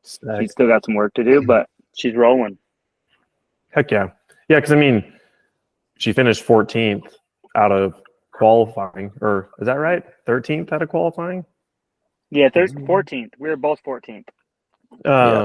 And like, I'm pretty sure that would have been not like her, like an amazing result last season, but that's not far from where she was last year when she was, I think last year was she was in a different situation, struggling to try to put races together. But, to be back where she is, and everything she's dealing with, super impressive. She's not far off. Yeah, because her splits, I mean, she's technically USDH at this point, so we'll drop in on some free to 9 updates. Dude, she took it really. She didn't know how her head would be, so she took it really easy at Lenzerheide, and then caught a girl, tried to pass, almost hit her, hit a tree pad, and then paced the plank, almost went over the bars, got all frazzled because she was like all freaked out from trying to pass this girl, and then was able to refocus and make it to the bottom. Didn't qualify. This week, the goal was to just like go rip the first split and just deal with catching the girl whenever you catch her. And she actually didn't catch the girl, there was a girl in between the one she caught the week before. So the goal was to not take it easy. Like, she knew she could do a full race run on a World Cup track now. So she shredded the first 2 splits and then never caught her, qualified in. And I think that the biggest battle for her will be being able to have the ability to focus for 2 runs on the final day. If she can qualify through the semifinal, because by the time she gets to the bottom of the semifinal, she wasn't good with nutrition last week, and she was definitely getting like foggy, and definitely was in a position where I don't feel like I can push anymore. I need to like kind of back it off a little bit. So as she gets more, dealing with, obviously there's a factor of like nerves and things like that too. But if we can get her to the point where she feels like she can make it through the whole weekend of riding fast, I think should be able to easily qualify into the top 10. Her bike works much better now, and she's, obviously didn't have the most amazing winter of like fitness training, but she's super strong, and I think she can definitely be in the top 10. So she's just going to keep plugging away. Heck yeah. Stoked. Love to see it. Heck. That's my update. That's what I got for you. Right. No, we appreciate it. We need a free to updates. Yeah. Yeah. And then it looks like, was it Nina Hoffman had a crash? Mm-hmm. She crashed in semifinals in that last turn, like we were talking about with Jackson, but still finished second. And then in finals, both her and Greg Minar had issues in that. It's like the section that Chuck broke his arm a couple of years ago, but that little step down into like the right-hand rut that looked quite horrible this year to catch. A little treacherous. Yeah, and she just missed the rut, or maybe like a small little lapse in focus, and took it over the berm and ended up finishing 8th, which, looking at her splits up until that point, she was like 2nd, 4th, 2nd, 10th, where she had that mistake, and then 3rd for the last sector. So definitely a what could have been for syndicate riders this year, or this round. She's been struggling with her knee as well. Like, I think she I don't know exactly what the injury was. Hyperextended it or something of the sort, and it was she couldn't really track walk very well, and she just kind of struggled with stability in the knee. So I think overall, like, pretty impressive how fast she's been riding, given her, health condition. Yeah, not being 100% healthy. Yeah. My biggest question after this round is, Rachel Atherton wins Lenzerheide, comes back, gets third at Leogang. Are we going to continue on? Am I going to be getting, another press release Monday before Val di Sole that she's lining up? Or at what point does she go back to her original plan of just trying to get in for Worlds at Fort William later this year? Because that was where this kind of all first started from, is she needed to get so many points or get a top 10, I think is what it was at a World Cup. But she's sitting second in the overall right now. I mean, yeah, dude, I don't know. Have never been, will never be a top athlete or racer. So my headspace is different than probably what she's thinking of. But in my mind, I'm like, dude, I'm showing up and getting podiums. Like, what do I got going on in 2 weekends? Yeah, I'll skip that. I think I'll go to Val di Sole. I don't know. Oh, Shit's crazy. That It's Red so Bull rad. bonus sounds kind of nice too. Mm-hmm. Yeah, she definitely looked a little tired and sloppy towards the bottom of her finals run, which me too. I would have been as well. But it makes you wonder, like, back-to-back races probably smoked her a little bit, and Val di Sole is definitely the gnarliest track on the circuit these days. So like she's got a little bit of time off, but kind of go right back into it again. So who knows? Yeah. I don't so I'm looking at Roots and Rain, our favorite website, and the career or like the season numbers. Cause I'm like looking at it and I'm like, oh, why is like Rachel Atherton got a 6 plate, but then I'm like, oh, they have a season long number now. So I'm like, she's not 6th in the overall. So why she got a 6 plate? Oh, it's because she was first in the overall at this round behind the top 5 number plays. The same as why Jordan Williams was 11th in Leogang, because he's the first.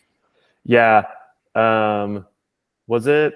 No, I commented in a forum because I'm an internet person and complaining about the number plate one as being one that, all these changes hit first of the year, whenever the hell it was.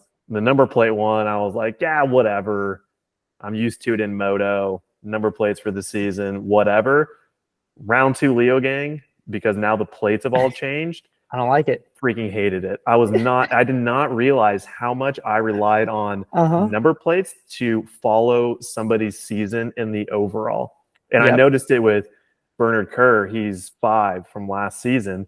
And I think he was 18th at Lenzerheide. And then I saw him in practice at Leogang. And like, my mind short circuited. I was like, wait, what? Like, maybe that's how it worked out with semifinals somehow, or dude, And then Jordan's 11th, and you see him come down, and instead of being like the number 1 plate, you're just kind of like, oh, there's who is that on Specialized? Oh, it's Jordan, I think. And then we don't even have the number 1 plate out there. So so you're like, oh, we don't even have the number 1 plate out there. There's no prestige. Like I get like having the number 1 plate for the year. I think that would be cool. If, just the number 1, just like in moto, like just the number 1 plate. But and then it had like an identifier of like the red plate kind of thing. But I'm getting confused over here, left and right, and I pay good attention to this stuff. I don't know. And it all goes back to the why. What's that doing? Dude, I said career numbers is like just like moto. Like you can pick any number aside from number 1, have your career number. No, I'm into that. And I would have to go look through, but I don't think anybody this weekend had their year-long number on their back. Maybe Troy did. He's always sort of done that. But like, I don't really know why we're doing that. Dakotah, does everybody get a new number plate at each round? Yes.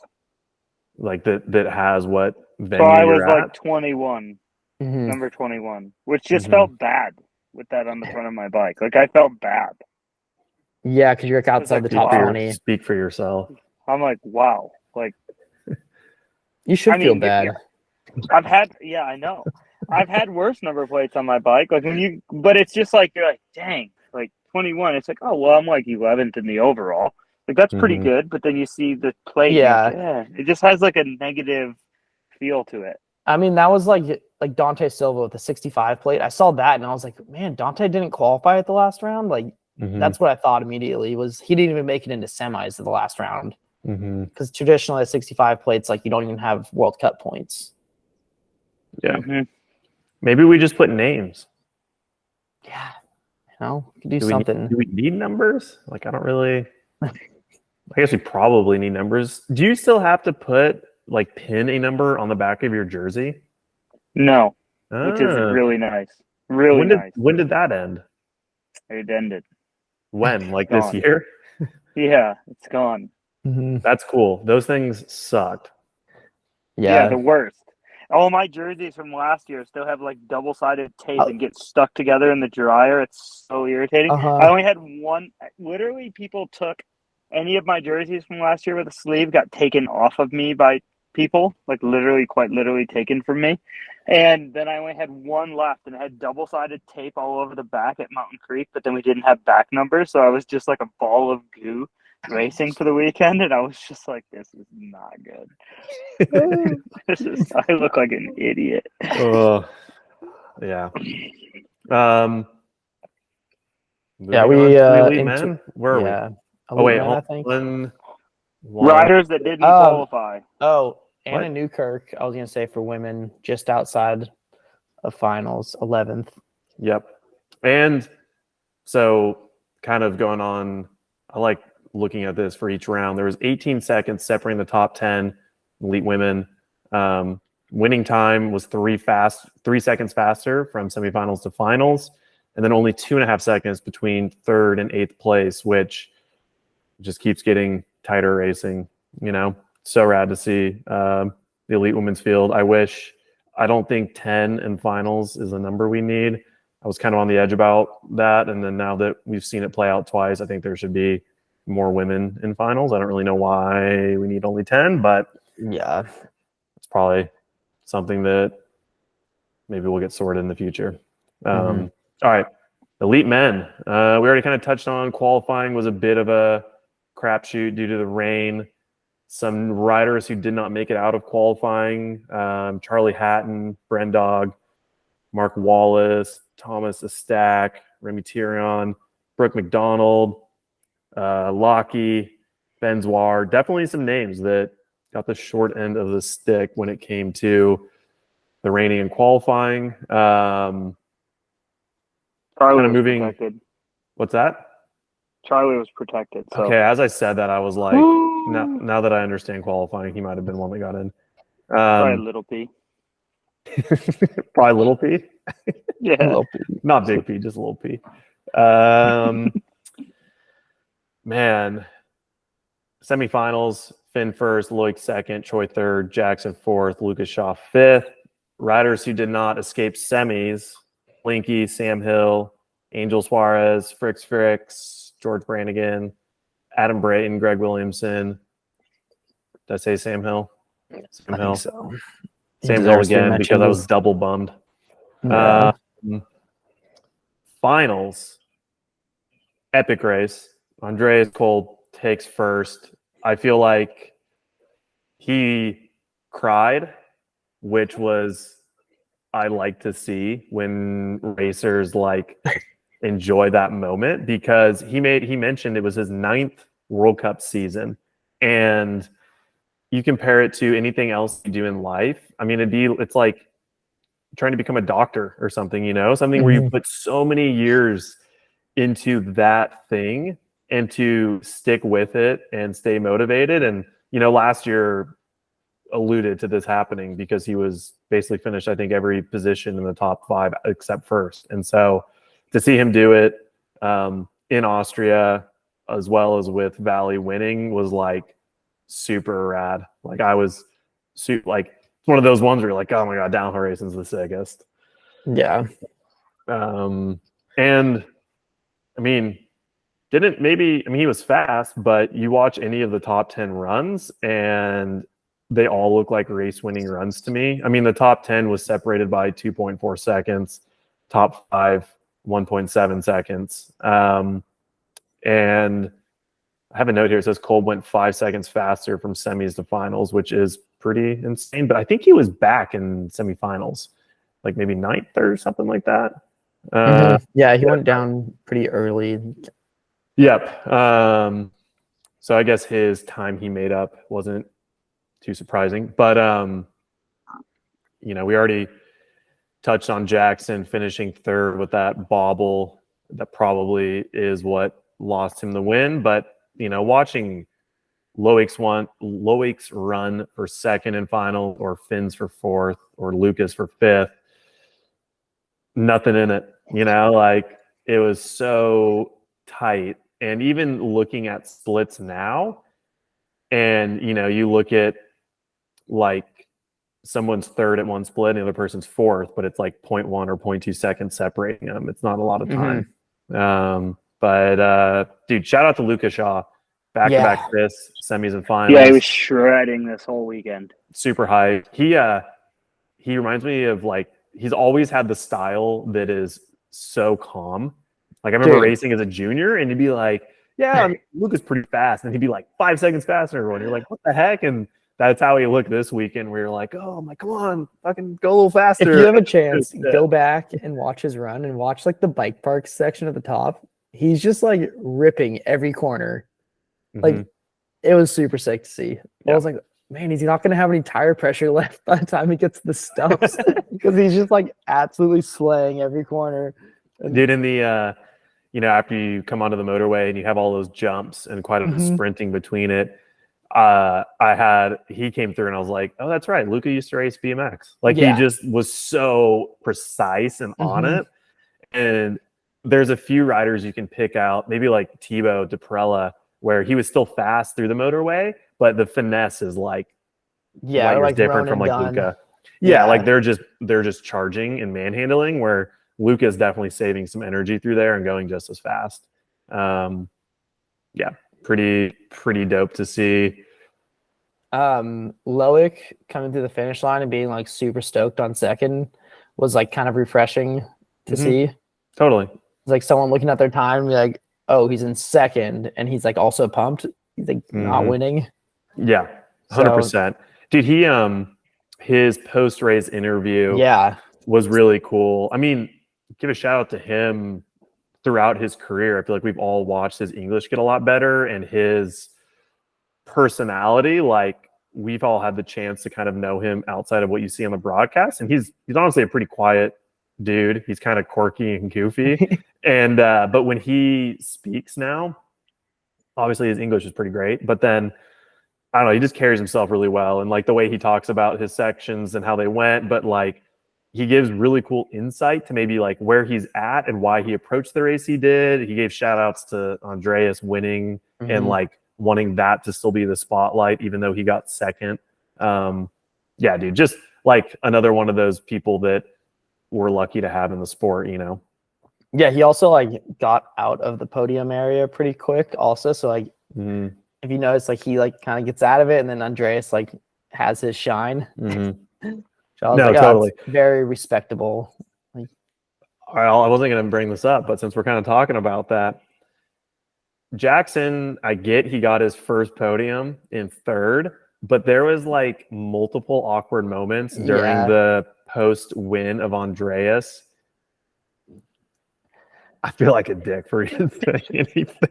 But it was weird. There was just some moments where I was kind of like maybe just let like them do that thing, or he's got homeschool kid vibes. That's rough. You're going to see him someday, and you're going to have to answer to that statement. Hey, man, I can answer perfectly fine. It's got homeschool kid vibs. It's not bad. God. Just that's the vibes that he's putting off. Yeah. But can you imagine being like, what is he? He's 18 years old, and the amount of like he's definitely been a prodigy from a young age. And when I ride behind the kid, he's like amazing to ride behind. Like I find myself studying like how he rides so deep in the bike. But to be that age and be like a prodigy, be on the verge of winning World Cups, be put on the Santa Cruz Syndicate, and like almost winning races, and they're probably pumping his head so big that he can't walk through a doorway, right? To you know what I mean? Make him feel confident and tell him how, and everybody says how good he is. Like there's no, when you watch him ride in practice, he rides through and everybody goes, fuck, that kid's so good.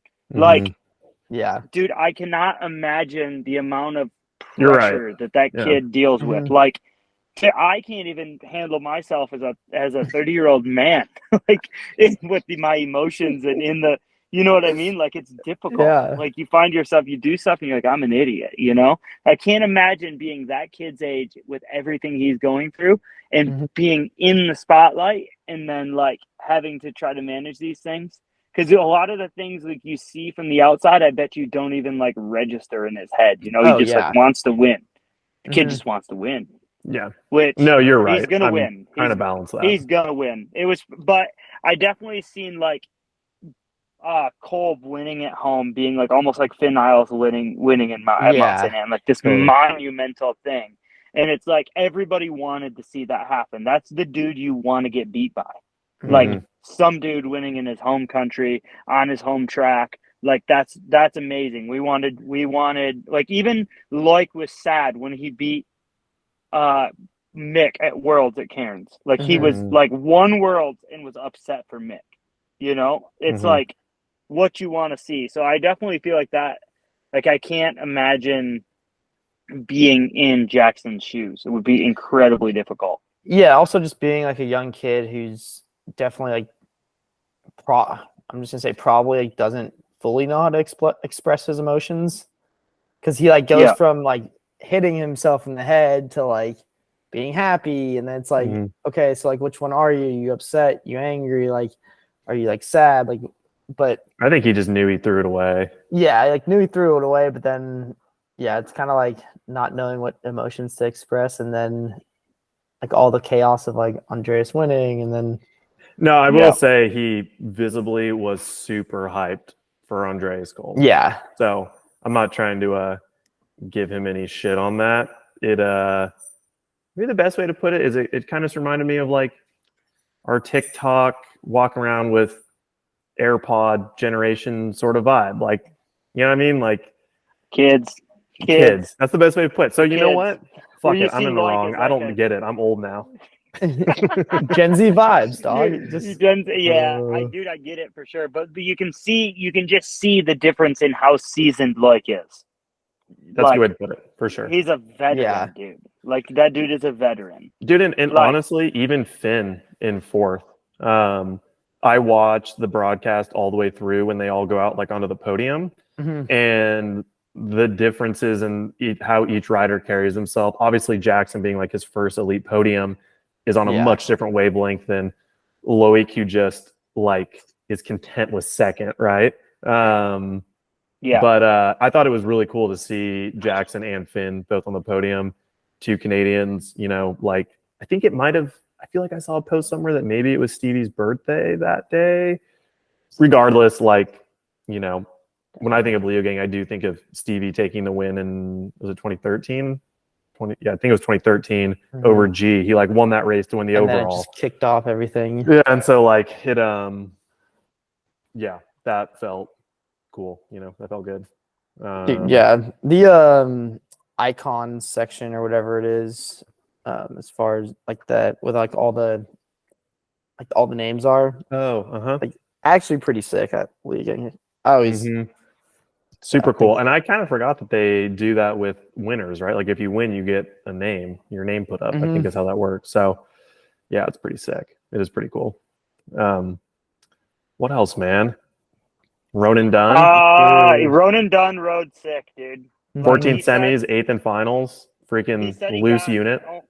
almost to the bottom, and he was like smiling. He's like, "This is so sick," and just like I love kept that. shredding.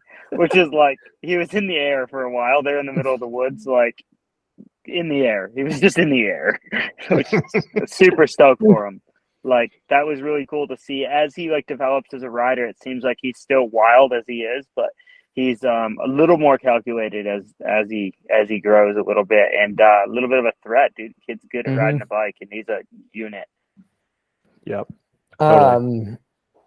Yeah, Remy Myersmith, 19th. Dude, super sick because he's the younger of the two brothers. So first year's elite. And I believe he didn't qualify at Lenzerheide. So I don't think so. it's pretty wild, dude. Come in second shoe. round after getting like maybe a little bit bummed out in your first one and then doing a top 20. It's rad. Yeah, and then no shoe boy, Ocean, a little bit ahead of him, 17th. Yeah. So Yeah, it was pretty interesting because like on the podium he's like, oh yeah, it was all right. I'm like, dude, you just like keened in it in your first elite. Like, just be happy for yourself, dude. Like, I know everyone wants more from you, but like, dude, I can get 20th place, I can get 30th place. Like, getting in the teens or getting a top 10 is really hard. So just like be happy. Like, enjoy this moment for yourself and celebrate it a little bit, dude. Like I know you want to win, I get it, and everybody around you wants you to top 10, and you probably will, I'm sure. But dude, just like enjoy it a little bit, okay? Because a lot of people work really hard to get where you're at. Yeah. Well, I mean, on that note, you finished 14th. Like, how do you feel about your season thus far?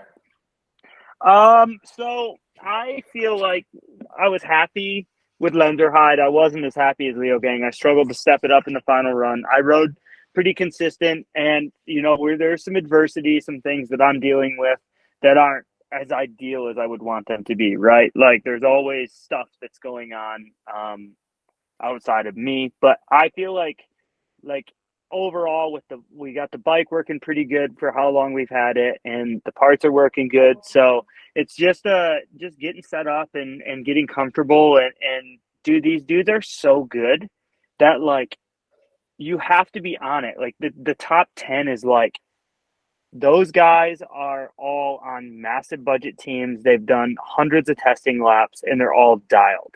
So to be in the mix is still pretty cool. It's still, Breeden said it to me. He's like, dude, this is the best start to a season you've had. Because I've always crashed at the second round. Like Fort William ate it, And when I was on, YT, I did well and then had like these throwaway results. So I'm trying to get away from having like make or break throwaway results and just kind of ride my speed consistently and then build throughout the season. So yeah, 14th sucks. I want to be in the top 10. I want to be fighting for podiums. I feel like I can ride at that pace, but it's just going to take a little time, I think, to get the ball rolling. Yeah. Oh, I mean, you weren't that far off. Yeah, you've kind of answered it like before, talking about spending some time in Schladming and doing testing. Is there like anything else that it's like, what do you do to get to like that next step? Because I don't think there is anything. Like, what do you do to get on the podium from like your race? You race. Yeah. You have to put the bike in a race scenario. Like you look at how the course was over the weekend. The first day I started getting up to speed, make some changes, and then didn't get another run at race speed until the final. So if you're like taking me versus Loic Bruni, that's dialed the bike, he knows what to do with the bike. They've had it for forever. Like I'm out there and I realize my stuff is slapping the bottom, and there's nothing I can do about it. Like, like it's history, and it's like those dudes are just more prepared. Like I feel like, yeah, of course, yeah, they rose to the occasion. There's definitely that factor. To be from 10th place to on the podium, you have to rise to the occasion. But to be in the top 10, you have to be dialed. Yeah.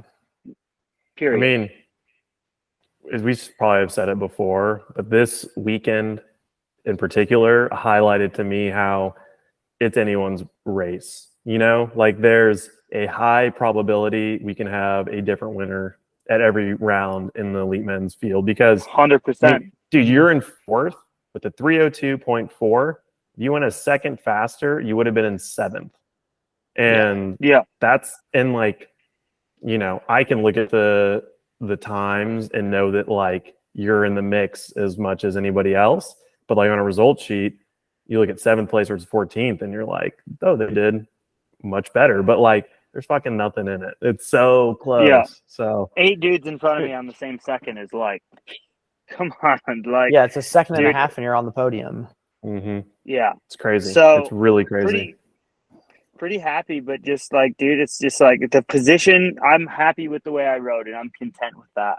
Like I brought my best race. I hit my mark. I made one mistake and was able to, like, you wouldn't even know I made a mistake if you didn't know what line I was planning on riding. Like I took the same line as Minar. I was just a bit late before I turned into the stumps. Yeah, got me. Made a mistake, recovered, rode the rest of the run fine, but I wasn't on the same pace as those dudes. And you look at Luca last week, he was in the teens, and this week he's 5th place on the podium. Like anybody in the top 20 can win the race. Yeah, it's crazy. I guess we'll just see what happens at Val di Sole. Feel like it's anyone's race. It's cool. It's exciting. It makes it tough to predict. I feel like you have to make your predictions on who's going to do well after you watch, like, the first day of Vital Raw or something, because it really does come down to who's feeling how on a given weekend. Well, kind of rounds out my notes for.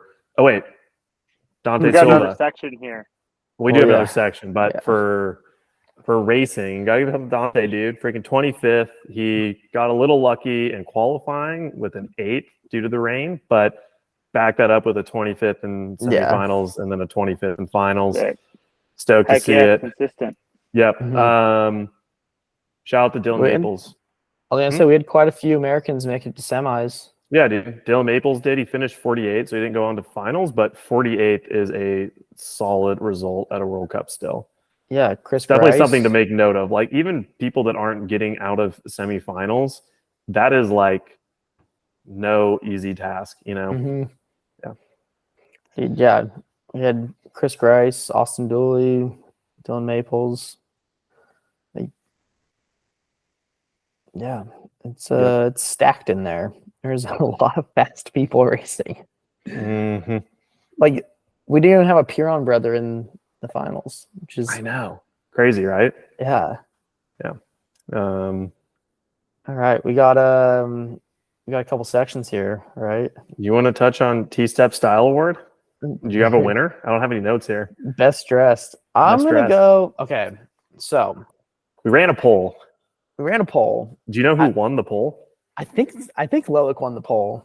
Did he? But he was up last time I checked. But I'm gonna go Loic. Like, right. I'm a little biased because I know the actual tech behind the kit. Mm-hmm. Like, talk to the person who designed the tech behind the kit, and he it's insane. Like, I think we touched on it last time we recorded, maybe. Or did we? I think you might have just texted me about it. Oh yeah, texted you about it. So dude, there's 2 seams on that entire jersey. It's got Dyneema sleeves. It's the thing is, it's got. Do they stitch it around them, or how's it work? Dude, there's some of it's welded, some of it's a seam, but it's 2 pieces, the entire thing, plus the sleeve, Dyneema sleeves. But the whole top, there's no seam. There's 1 seam on the front, I think. And then there's 1 seam on the back, but there's no side seam to it. It's wild. And then the pants, dude, this kit apparently it was too expensive to manufacture. So they're only making a certain amount of them to sell to the public, I think. But yeah, it's the pants. They didn't even make the ones that they wanted to make because they were too expensive to manufacture. But I wonder who's wanting this. Is it something where Loic has crazy high standards, or is Specialized just really wanting to push the limits of their pushing tech? the limits? Yeah, that's cool. Because the guy who designed it is he designs a bunch of stuff, high fashion stuff, but has designed a lot of tech outerwear, and it's all Dyneema pants, which is a really expensive fabric that's really durable, but also it's kind of can move and stretch. And so they don't turn into shorts when you crash. Exactly. Yeah. I don't know. That seems like a bullet point that's lacking. It doesn't turn into shorts when you crash. So I think that kit was sick. The color that it was the Aperol Spritz is what he called it. I love that. I think white kits are so played out. Especially if it's a straight white, that bleach white. Dude, that's what he had on in finals though. Well, because he's got the world champs jersey. And he was wearing black undies, and I told him, I'm like, you're gonna have to make some changes here, brother, because you're looking like you're naked going up there. I can see your underjohns. Can we just make the world champs jersey an off-white? Yeah. Just give it a little bit of color to it, a tinge to it, so it's not a straight white. Straight white just doesn't look good.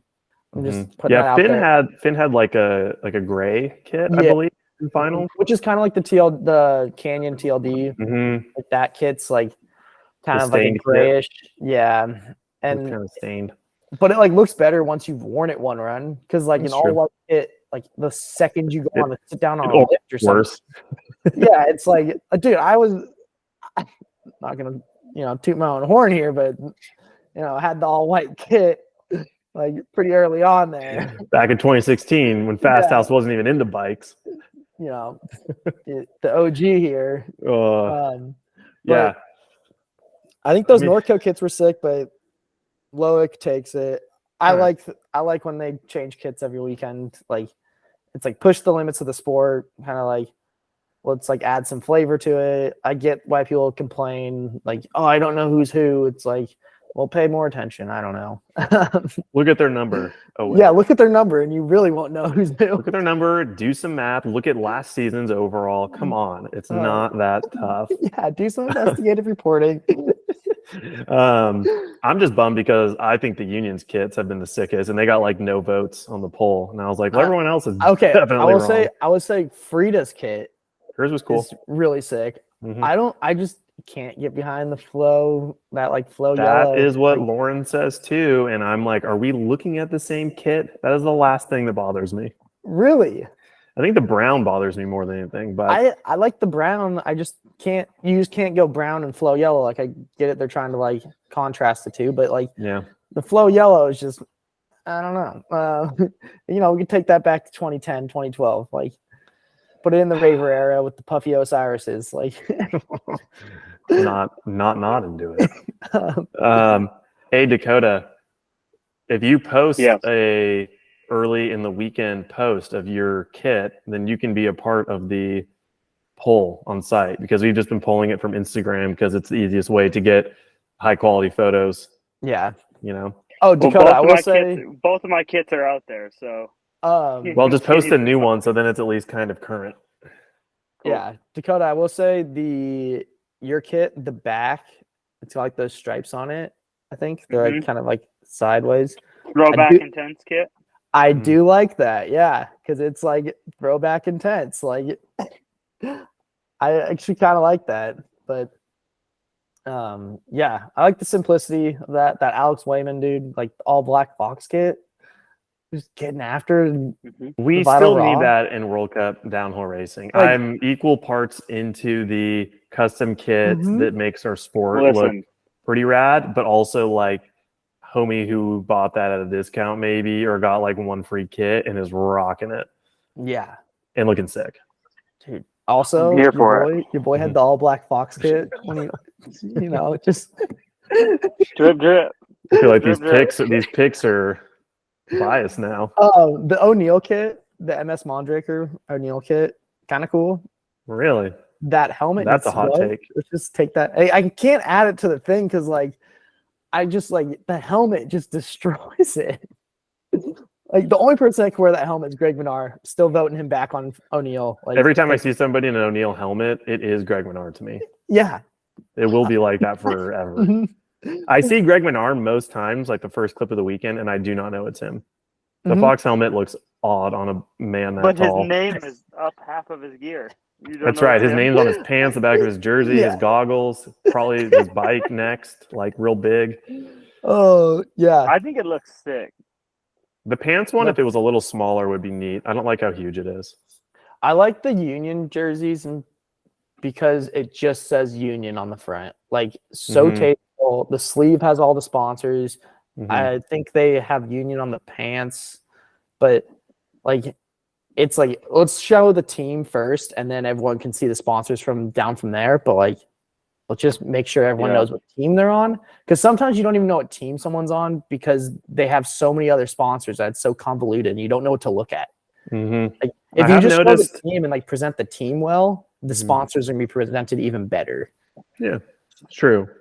I noticed a lot of people are rocking pants with heavy logos down the knee shin area. And I do not like the look of that because A, I cannot read them. And then B, it makes the kit look really busy. It does, but I will say it is good for photos because that's a good point. Like that's the whole purpose of it is like a head-on photo, which is most World Cup photos are head-on. Marketing nonsense. Yeah.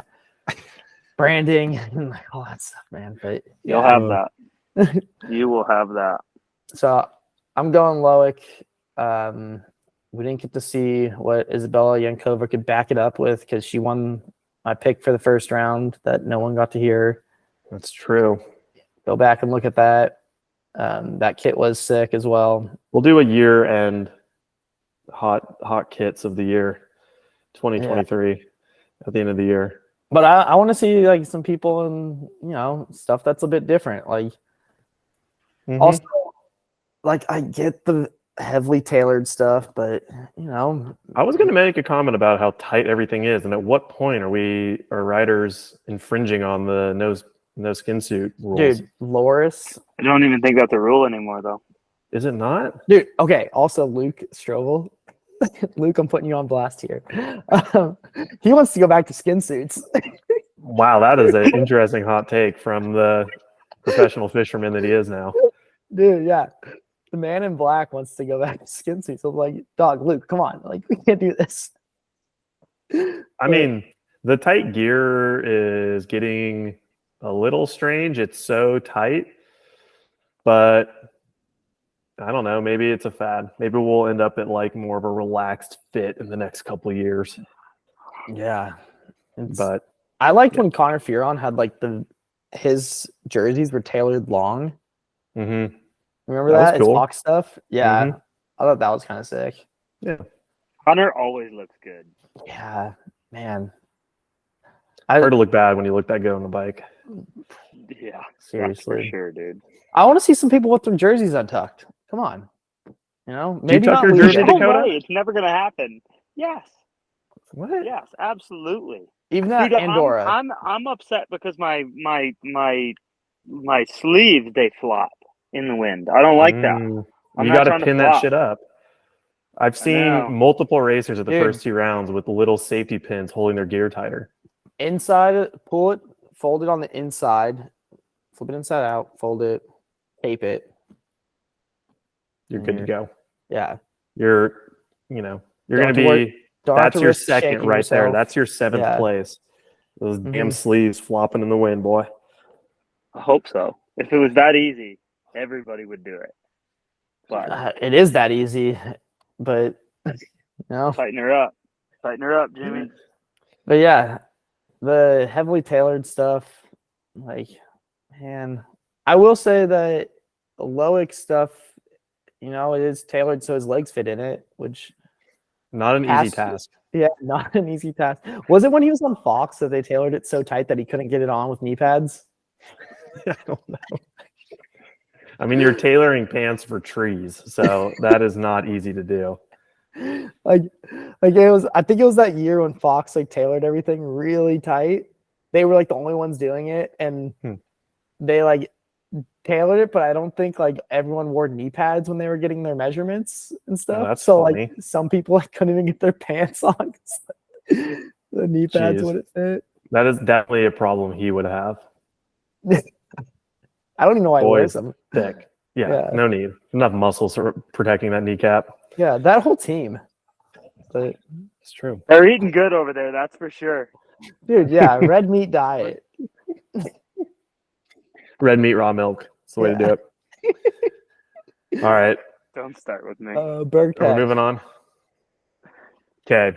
Burger Last Tech. section, the Berg Tech Labor of Love, which, like we said, we didn't get to do this last weekend, didn't come to life, but this is our section. Each round, we are going to highlight a rider who had a standout weekend. Maybe not always their best result, but with the new format and the difficulties that it is to end up in finals, we are the B Practice podcast. All of us started, struggling to try to make a name for ourselves racing. So yeah, I want to give some love to people that, maybe are lesser known or on a privateer program or, doing their own thing. So each round we'll pick somebody. They'll get $200. I will reach out to them, hopefully over Instagram, and that'll work out. But first round, Lenzerheide, our winner that we picked was Anna Newkirk. She was the only female in the top 10 not on a factory team. She's running her own program with her friend Abby that they put together, Beyond Racing. And they're also supported by Contra Bikes, which is another American, Evan Turpin, bikes that he is making himself. So it's not her, I believe it wasn't her best World Cup result, but just with the whole program she's running and to be the only, U.S. female to make it through and be in finals, well deserving. So I'll reach out to her, get her hooked up with her dough. And Leogang winner, we actually didn't talk about this before recording.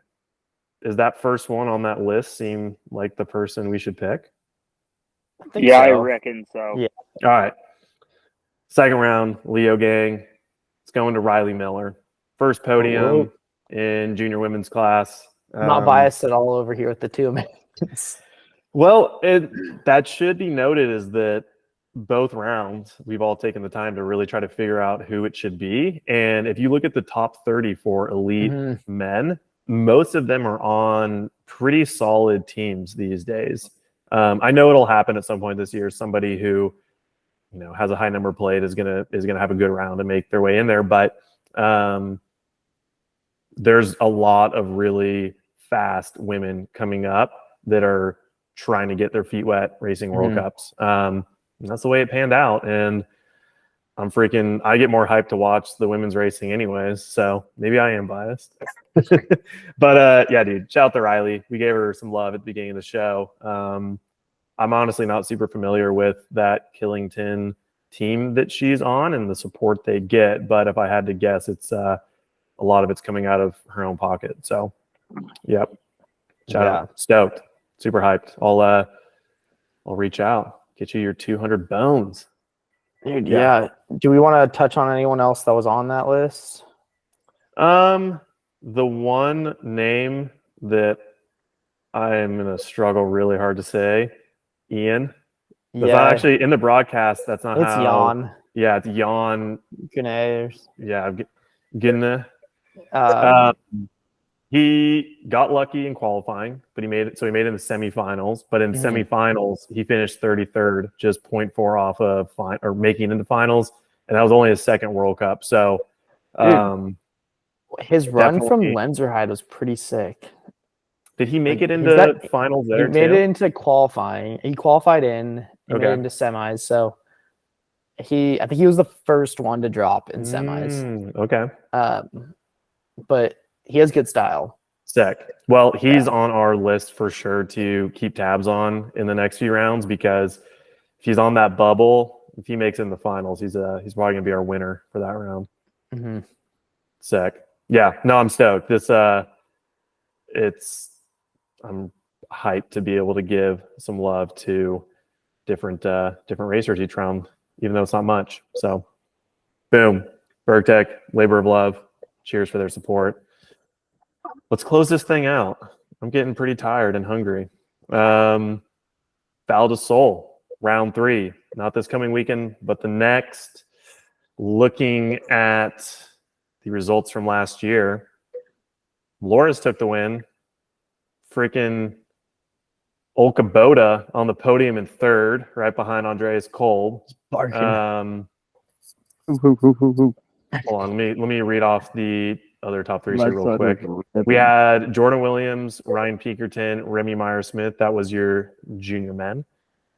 Elites, Miriam Nicole, Nina Hoffman, Valley Hall. So I actually didn't even take the time to do race predictions, but do we want to touch on anything with just, I don't know, Dakotah, give us your thoughts as somebody who has to send their life down Val di Sole.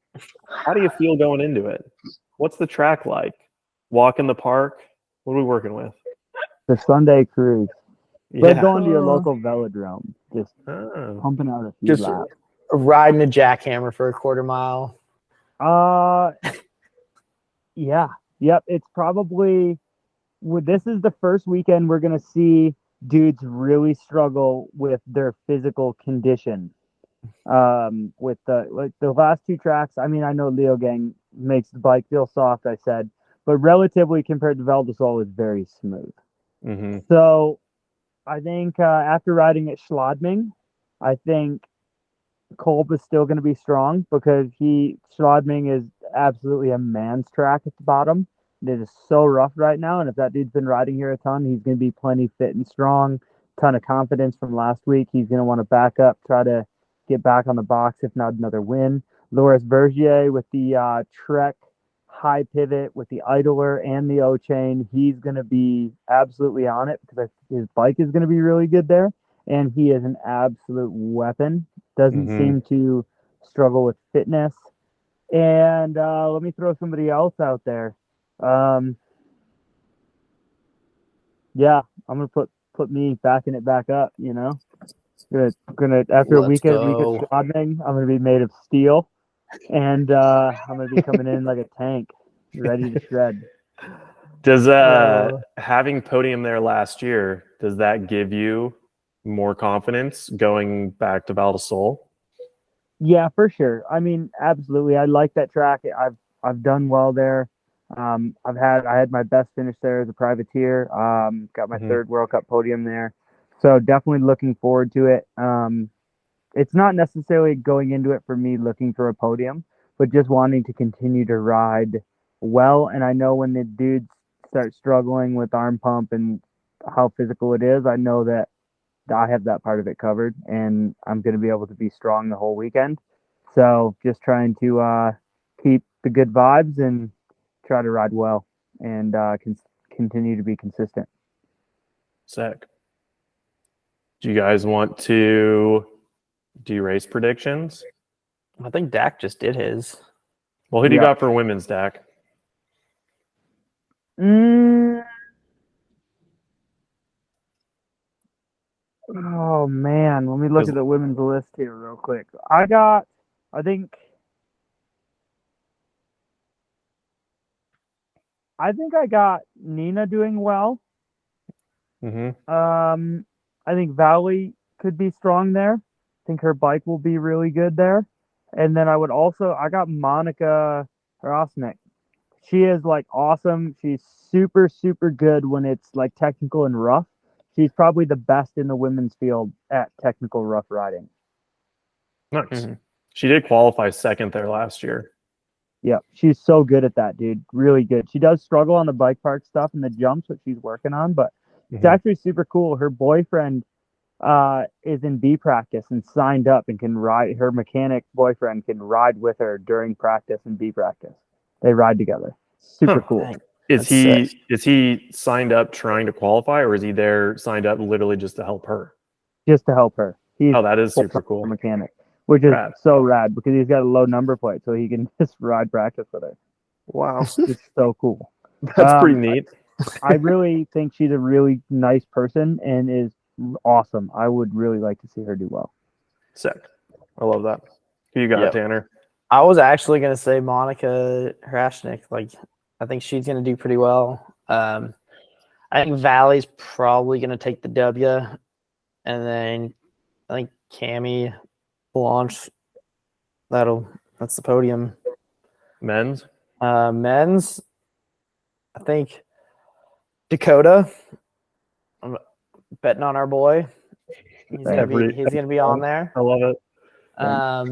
And then, man, I think Finn is gonna take the win. And then,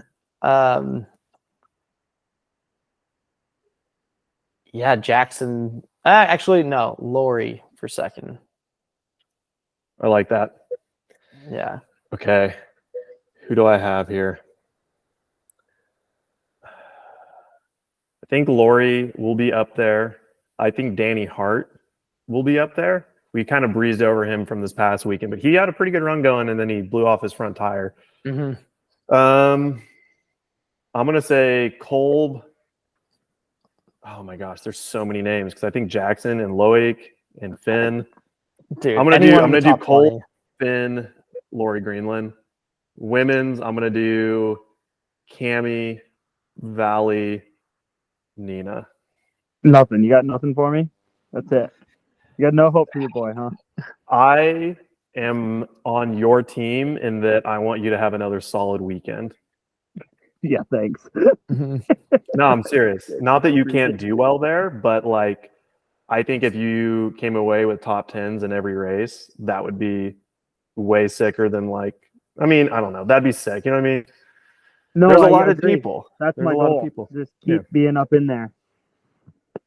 Oh, we gotta get you that Rockstar helmet deal. Yeah, we're still, yeah. We'll tell my manager. We'll follow up on the Yeah. next podcast Yeah. how that's going. I'll have to do some tagging on Instagram. Make sure they know who old at Dak Norton is. Tanner is hot on trying to find me a helmet deal of sorts. Like the fact that he So doesn't have we a are helmet looking. deal. We are looking. You know, we're looking. If anybody's interested in sponsoring Dakotah Norton's helmet, we're looking. You know. Yeah. Hopefully it works out. That'd be He's got a tight. YouTube channel. He does. Dirt bikes. He's almost got enough points for an outdoor national. He's a contractor. Contractor, and he's got a Harley. He can drive a tractor. He will be attempting wheelies soon. All of these, you're not really helping, I don't think. All of these things are making me look like I'm not very focused on being a professional downhill racer. They already know that they're getting a professional racer. Yeah. They want to know what else is on the table. The thing is, we need more. You know, the people want more. Mhm. So Speed. we're looking More for people just want collabs more with podiums, Andy, more speed. collabs with Raha. Like we could do an Axel. The collab. Raha collab would be unique. Yeah. All right. You guys are living on another planet. I gotta go. I really hope this one worked. Pray to Yeah, God me that too. everybody who's made it this far is hearing me talk about nothing because this podcast worked. But stoked for Val di Sole coming up here. Thank you, UT dudes, for making the time to jump on for this. And thank you, everybody, for listening to the B Practice podcast. Shout out to Maxis, BergTech, Industry 9 for their continued support. See y'all after Val di Sole.